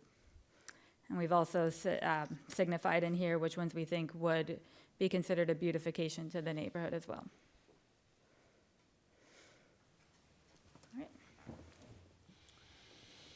All right. Madam Chair, Yes. since I live on 13th Street, and this has been an issue with the street for the last 5 years, there's never been an issue with the speed. That's not an issue. The issue is the 18-wheelers, the UPS trucks, all types of heavy trucks that are coming through that neighborhood. So I like a lot of those options. The traffic circles, the bump outs, in addition to having some signage. I think that we might want to go the same route as the Monroe Heights deal in letting the neighborhood and letting that street decide how they want to proceed. But since there are 8 options on here, I know that for a fact that the closing the street off is not, it won't be one of them. Madam Chair? Go ahead. I've heard the same thing about 13th Street. Is it an option or an interest of just restricting trucks going through the neighborhood?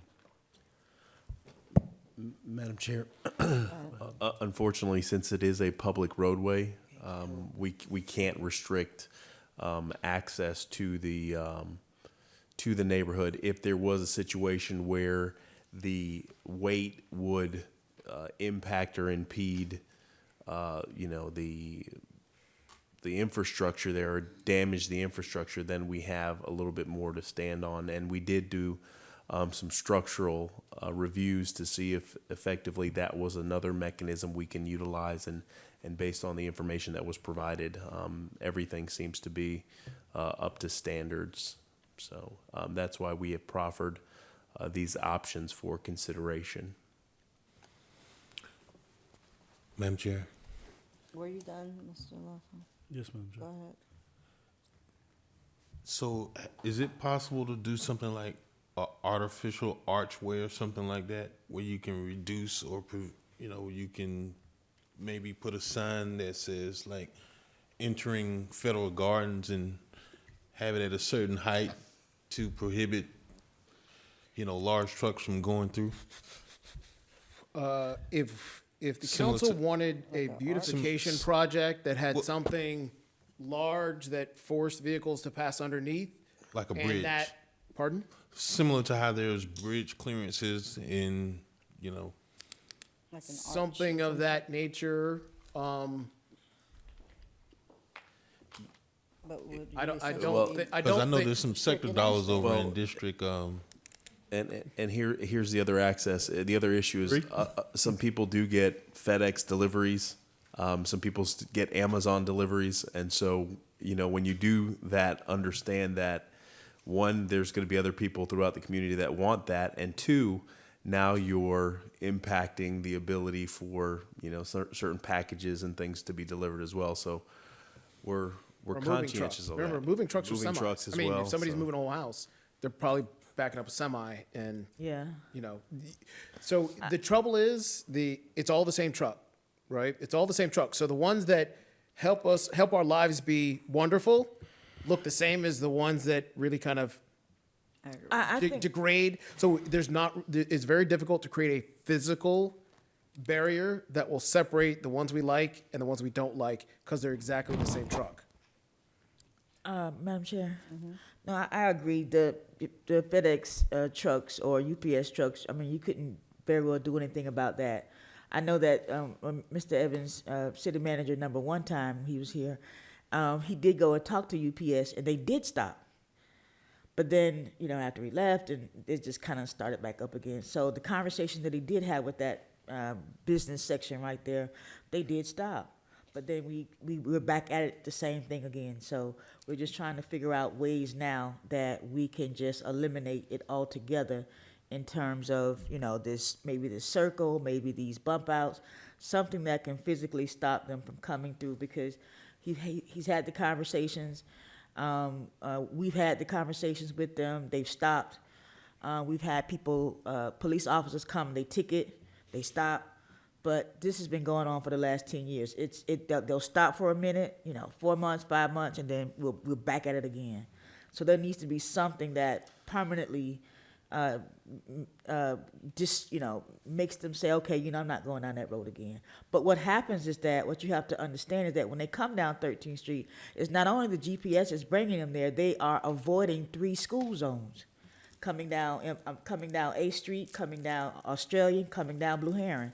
They come down 13th Street across, they can avoid all 3 school zones. So they come down 13th Street because of that, which is one of the reasons. So we're just trying to figure out now, because we've had the ticketing, we've had the, had the conversations with the businesses, and they'll stop for a while, but then they start back. So I think at this point, we just need to have something in there that will deter them physically from coming through that neighborhood. I think, if I may interject, our struggle as engineers and technicians, the vehicles you're describing are almost the same size as a fire truck. So we have to design it to allow a fire truck. And if a fire truck can get through, Get that. I don't know that we're going to Mr. achieve. Bailey, hold on. I get that. And we've had that conversation before about the fire trucks. And I know we have to ensure that they can come, because that was an issue in terms of the speed humps down 13th Street. Oh, the fire trucks may not be able to get there. That did not deter them. They can still come down 13th Street. I'm saying I've had this conversation. We've had this back and forth with 13th Street for the last 5 years. And at this point, we need to be able to bring something to the neighborhood for them to be able to say, we want this or we don't want that, so that we can have something physically that impedes traffic. And 18-wheelers, I'm not talking about FedEx trucks, I'm not talking about UPS truck or a regular moving truck. I'm talking about 18 40-ton trucks that come through that neighborhood every single morning. So something that deters that. is the conversation that we're trying to have with the neighborhood. All right, anyone else? So you want, Ms. Lanier, I understand you want them to take it out to the community with these options? You want to do the same type of setup as they're doing in Monroe Heights? Yes. With all of the options? I think that we can take out the road closures. The partial and the full? Yes. Mr. Lawson, Mr. McCoy? Anything to add? Just one question. Mr. Evans, you said it was reviewed, I guess, when did that happen? Director Bailey, if you can provide some more specificities as to when we took a look at that. I believe it was in the middle of 2017, end of 2017, because I know that this issue came up, and it first started in law enforcement because there used to be no truck signs. And law enforcement went to look at implementing some pretty strict enforcement of those no truck signs, and it came back that, and Madam City Attorney, can you help me? And you may not remember as well. She wasn't here at that time. She wasn't here. But let me stop. Hold on. Both of you can't talk. Yeah, let me stop you right there. I've been through this issue for the last 5 years in this same neighborhood. This is where I live. So there were some issues in terms of police, in terms of ticketing. They said, "Oh, you can't put a sign up." Now, I beg to differ, given the fact that this is the city of Riviera Beach and we're the council, and I think we can put a sign where we want to put a sign. But they took the signs down. There were signs there. They took them down and said that we can't put a sign that says, no trucks. They have signs all over the county that says no trucks. So I disagreed with that act that the police department did, or whomever did that.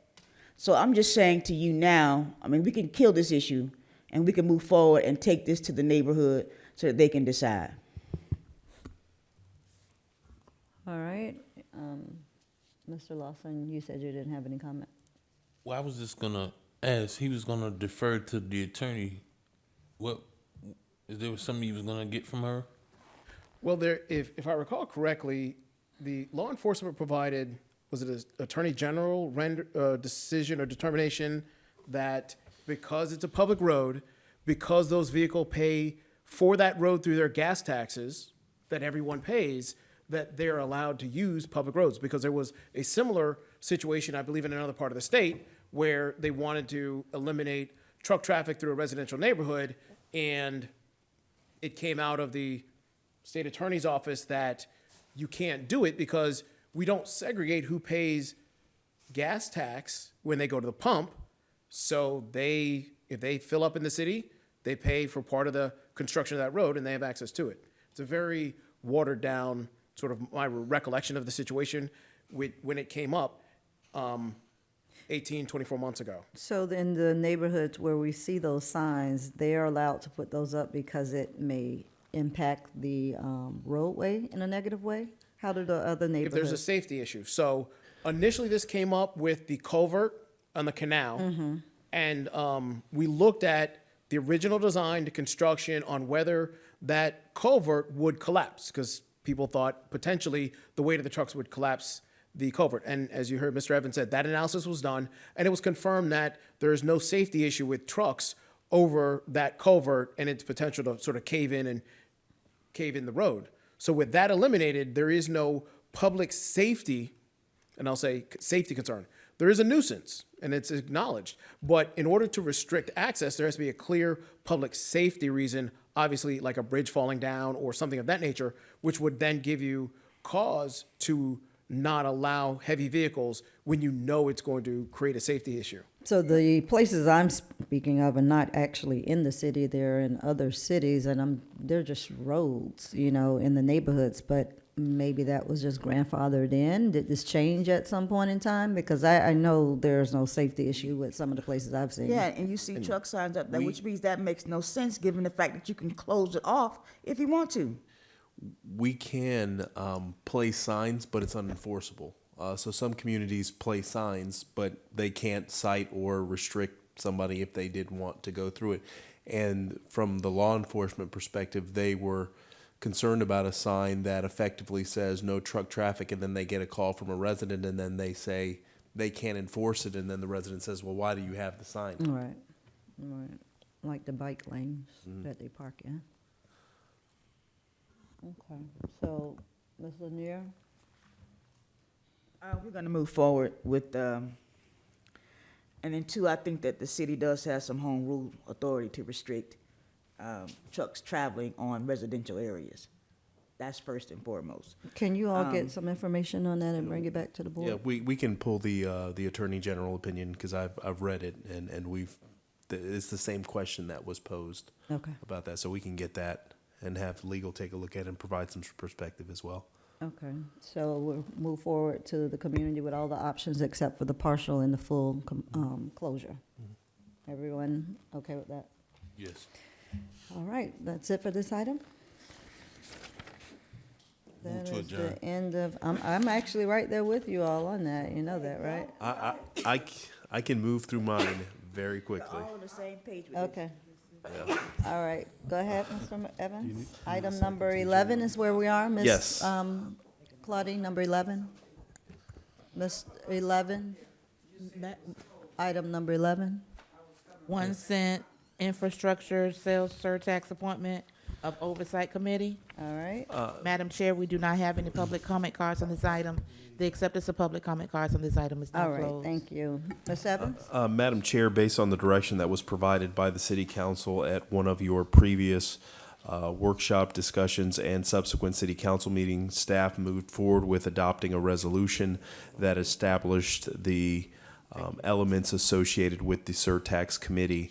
To date, we have, and we just received today, 4 names of individuals that would like to serve on that committee, and staff is recommending the approval of the individuals to serve on that committee. Their applications will be on file with the city clerk's office. Some of them have filled out a previous application, so we need to get them to modify their application to have the appropriate application consistent with what the application is for the Surtax Committee. The names of the individuals that have applied to serve on the Surtax Committee are Mr. Jackson, Ms. Cruz, Mrs. Terrell, and Mrs. Coffer was a submission that we received today. Not Mr. Javaris Jackson. let's be Jay clear. Jackson? No, not Miss Javar, not Mr. Javaris Jackson, no. So staff is recommending the approval of these 4 individuals as it stands at this particular moment, so we can start the conversations and discussions. If additional applications do come in, or the council has any recommendations, we would look to bring that back to you in a subsequent meeting for their confirmation and appointment to the Surtax Committee. And staff recommends approval of the 4 names that were mentioned, and us beginning the conversations and the work product with the Surtax Oversight Committee. All right, do we have a motion? So moved. Yes. Okay. Mr. Lawson? Yes, per conversation with Mr. Evans today, I do have another applicant that's going to be submitting for the Surtax as well. Okay. Just wanted to announce that to the council. So we're just voting on the 4 tonight, right? Just the 4. Okay. All right, Madam Clerk? Councilperson Lawson. Yes. Councilperson Lanier. Yes. Councilperson McCoy. Yes. Chair Miller Anderson. Yes. Unanimous vote. Item number 12. Madam Chair, this item is, You read the name off of it? Oh. What is it? Peanut Island update. All right. Madam Chair, right before we move forward, could we make sure that those names are published? yes. Thank they- you. they- Full the- names. The 3 names are published in the agenda items. The last name, Ms. Coffer, we will make sure that we publish that on our website. As far as the individuals that are on the Surtax Committee, we can certainly do that. And Madam Chair, we do not have any public comment cards on item number 12. The acceptance of public comment cards on this item is now closed. All right. Madam Chair, this item is updating you on the status of Peanut Island. We've had continued discussions with the Port of Palm Beach and feel that we are in a good place as it relates to the potentiality of the City of Riviera Beach being a partner as it relates to the restoration and reconstruction of the facilities on Peanut Island. We have had conversations with private sector firms that are interested in participating with the city of Riviera Beach. However, one of the things that I do want to get direction from the board is I would like to put together a scope of work or a scope of responsibilities for the purposes of going through a competitive solicitation process to see what proposals or interest we get from the private sector to assist us in this endeavor. I think it's been abundantly clear from this board that we as a city would assist in the grant funding and the grant writing as it relates to Peanut Island, but bringing ad valorem tax revenue to the table would be something that the council would have to think long and hard about, and looking to leverage some other ways to see this particular opportunity come to life. But I think in the abundance of caution, I would like to, at your next city council meeting, put together basically what a arrangement would look like in the event that the city is to partner up with the private sector, and then ultimately get the board's blessing on what that document is, so we can go through a competitive solicitation process where we get proposals from the private sector or the public sector that may be interested in participating with us. Also, I do want to update the Port of Palm Beach that there is still a desire from the city of Riviera Beach to be the entity involved in securing the lease of the 4.3 acres that includes the boathouse, the Coast Guard facility, and the Kennedy bunker. And our intention is to activate the site to help promote some passive recreational uses, to also provide ecotourism and a special place for events and venues. But one of the major elements associated with that is the modification to the ordinance that the county has in place that really impedes our ability to do some of the things that we believe will create the synergy necessary to facilitate the contribution that is necessary. So this item is to bring you up to speed and ultimately see if the board is interested in me bringing forward what a potential arrangement would look like, or what the city would like to see proposers bring forward for our consideration for a partnership in actually operating and restoring those historic facilities on Peanut Island. All right, did we have any public comment cards on this item? You said no, right? All right, I remember.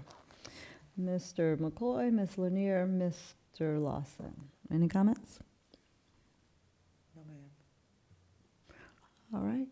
All right. We're gonna take that and. I will bring it back to you at your first meeting in February. All right. Item, board appointments, item number 13. Appointment of Audit Committee. Madam Chair, we do not have any public comment cards on this item. The acceptance of public comment cards on this item is now closed. All right. Mr. Evans? Mr. Evans. Madam Chair and members of the board, pursuant to the conversation that we had with the board at previous discussions, staff is bringing forward an item for you to consider as it relates to the appointment of members on the Audit Committee. One of the things that we would like to receive from the board this evening is one of you to serve as the chair as required per the statute for the Audit Committee. And then if you have a name or names that can be provided for appointment so we can move expeditiously in seating the Audit Committee. I believe that Dr. Botel has proffered a name, and I believe that is Mr. Norm Adams, to be considered a candidate for appointment on the Audit Committee. So we're looking for a committee between 3 and 5 people, not to exceed 5 people. Considering we're going to have to move very quickly, the smaller committee would be a little bit more nimble to coordinate schedules and move pretty quickly, because we have to develop a request for proposal. They have to work on the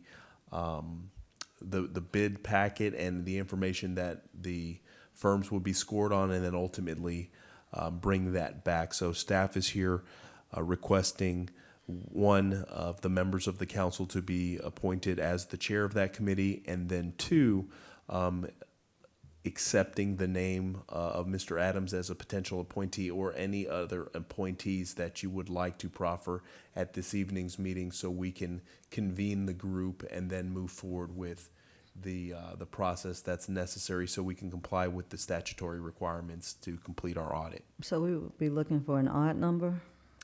3 Yeah, or 5? Yes, Madam Chair, that would be staff's Okay, recommendation. so Norm is one of them. One of them would be a council member, and then we need one more person. Madam Chair, Yes. I had a name. Actually, I was ill and I would have had them to do the application, but DeAndre Estelle, she's a local CPA here in the city. All right, does And anyone? She expressed that she would serve. I just didn't get a chance to get her the application back. Well, Norm has he submitted an application? We have not received an application, just an email, I believe, from Dr. Botel. Okay, so, And we would have them go ahead and submit an application, but what we will do is bring their application back, just for ministerial appointments, but we want to start having conversations with them and giving them information as to what we would like for them to start working on. so she wants to be on? Did you have something? Yeah, I have one too. Who? Kimberly, I got her last name. She sent me her resume. Kimberly, she sent me her resume. Okay, while she's doing that, I would imagine we have 2 tax people up here, so it would be out of those 2. Oh, no, it won't be me. It won't be Mr. McCoy. What about Mr. Lawson? Or Miss Lanier? Or even the chair. No, the chair is going to step back on this one and let you have it.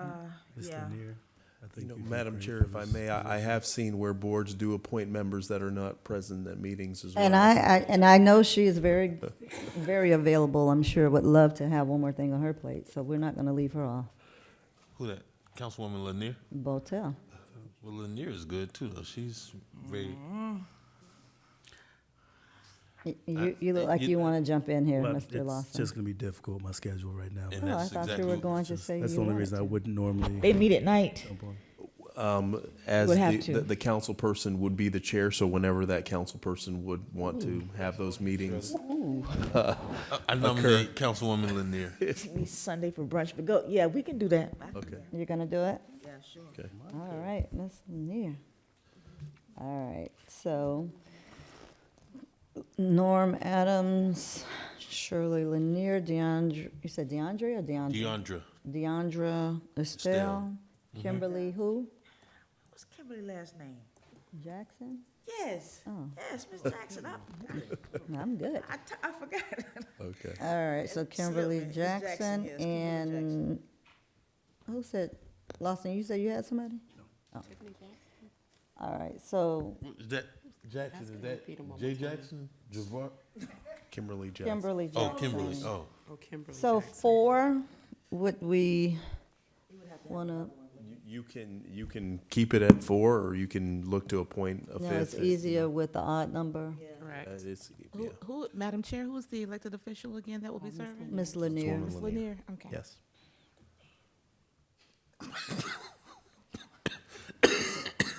Anyone else have someone else they want to add to make it a 5th one? I can have another individual. I just haven't got a commitment from them yet, but Can we come back with the other we'll one? be able to come back. with Yeah, one. we can come back with the other one. We can definitely come back with the other one. I'll have a recommendation to you by tomorrow, Mr. Evans. I just have to confirm with the individual first. Okay. All right. Well, I don't know. Okay, yeah, that's fine. But we shouldn't wait because it's not like they'll be doing anything contentious that there'll be a split No, vote. yeah, move They're on. essentially putting. They can get started. Madam Yeah.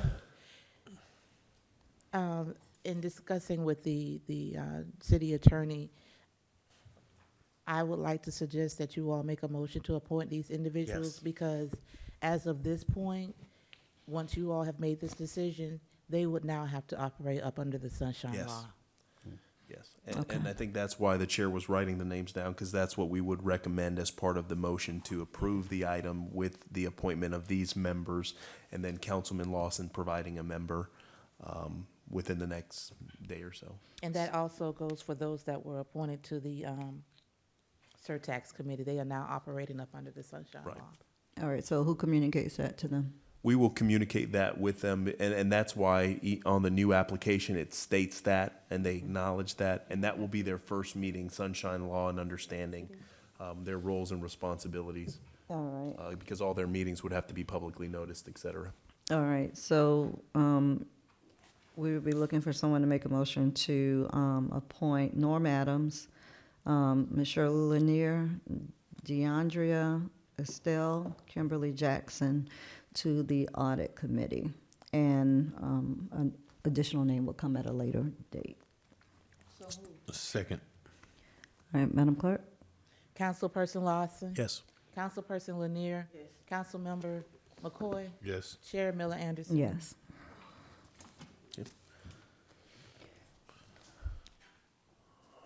Oh, she don't, it sounds like you're supposed, 4-0. don't you usually say something Motion is afterwards? Thank you. Motion is approved. Yeah, everybody's going to sleep here. Come on, we're almost done. Item number 14, discussion by city manager. Town of Mangonia Park update, Madam Chair, we do not have any public comment cards on this item. The All right. acceptance of public comment cards on this item is now closed. All right, Mr. Evans?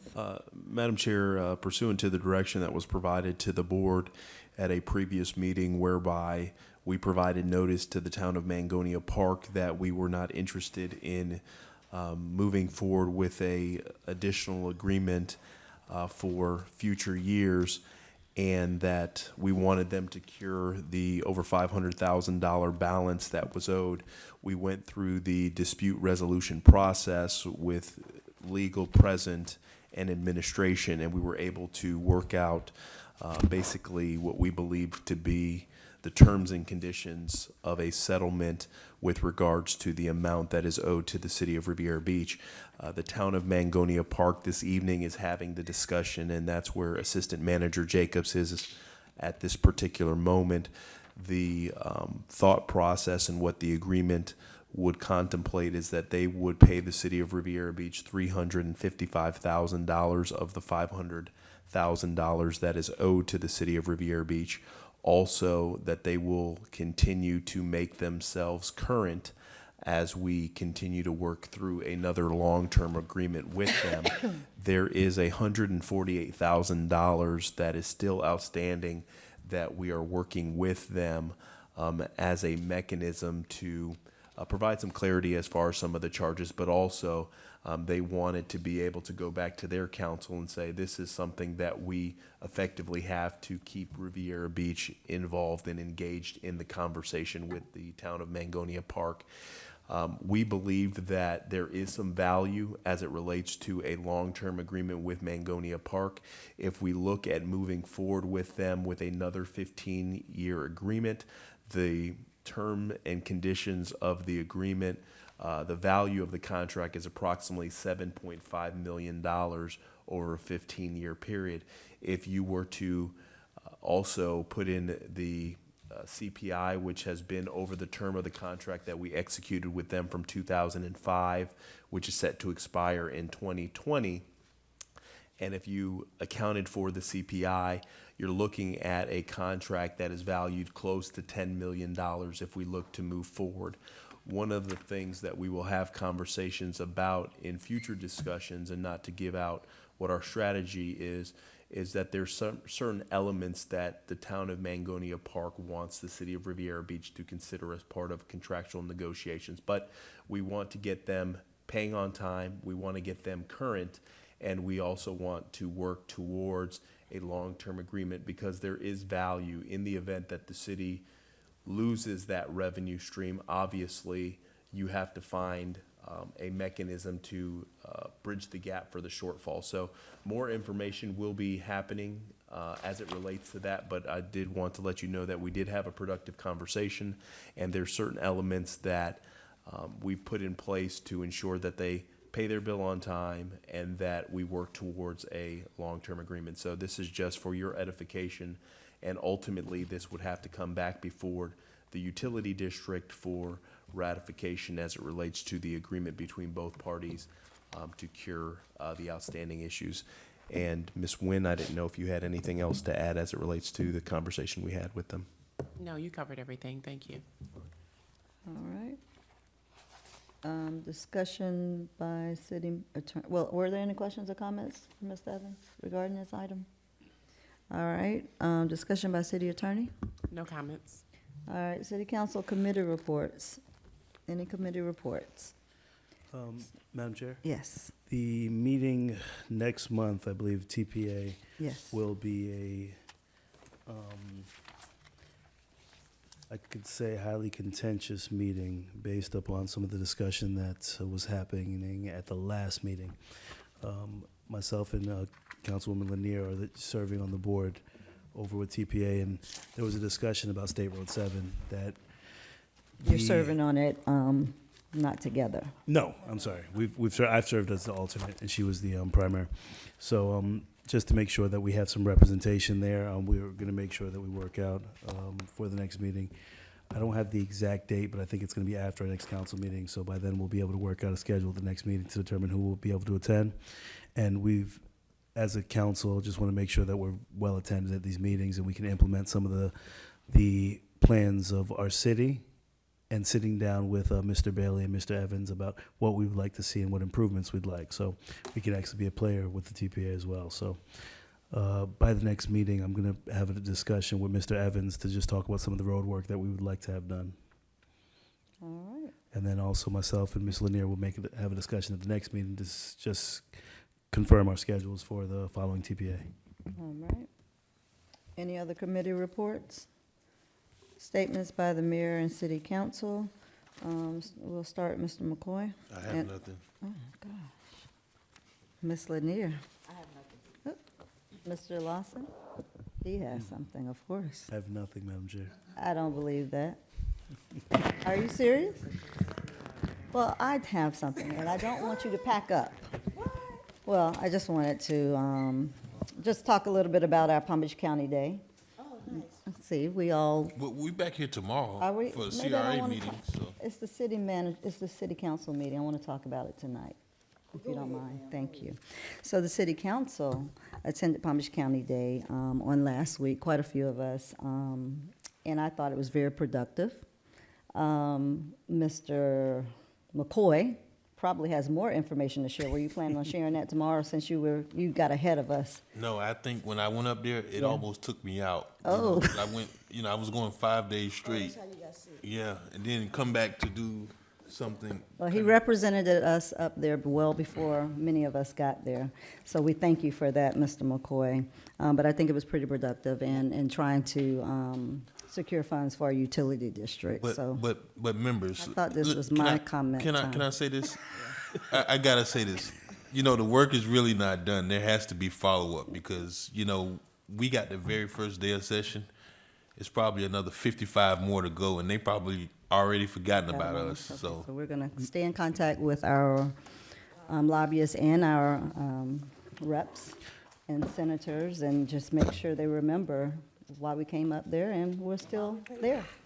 Madam Chair? Yes. I think we should definitely make a point to having somebody go there back to Tallahassee before session's out, whether it's Mr. Evans and one of our colleagues up here on the dais. So. But you all know that the Florida League of Cities legislative days are coming up Yes. the first week, I think, of February. So if anyone plans on attending that, that is another opportunity to go in front of them. So might want to take a look at that date if you were not planning on going. It's pretty impactful, like the Palm Beach County Day, at least I think it is.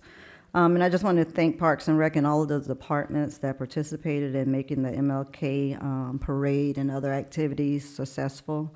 The weather was great, so it really worked out very well for us, I think. I don't, if I had something else to say, I kind of forgot at this point, because it's getting, I don't know, it's not even late, guys. I don't know, but for some reason, it just seemed very long, but I think we got a lot accomplished, and we do have another meeting tomorrow, so maybe tomorrow you all can gas up and be ready to talk. With that being said, you have something now? Yes, really quick, Madam Chair. I'm sorry. Just really quickly, tomorrow from 10 to noon yes. is the Heron Estates grand opening. Right. So if you can be in attendance, certainly they would love to have you in attendance.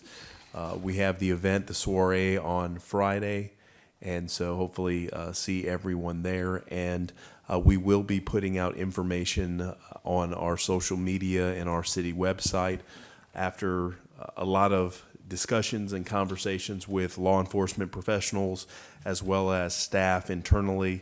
I have come to a conclusion for the top 2 finalists for the chief of police for the city of Riviera Beach. Project McCoy, Doug Lawson. The 2 candidates that are moving on in the final steps of the process, that there is a private investigator that's looking into their background as we speak right now. It is Ms. Tanya Chapman and Mr. Nathan Osgood are the 2 individuals that are finalists for the chief of police. We're hopeful to be able to conclude all the background checks and then convene with other law enforcement professionals within the agency to select the number 1 candidate. But those are our top 2 that are moving on in the process. So thank you to the community, the staff, all the support that went into the process, and looking forward to introducing our new chief here pretty soon. That concludes my comments, Madam All Chair. right. With that being said, we stand adjourned.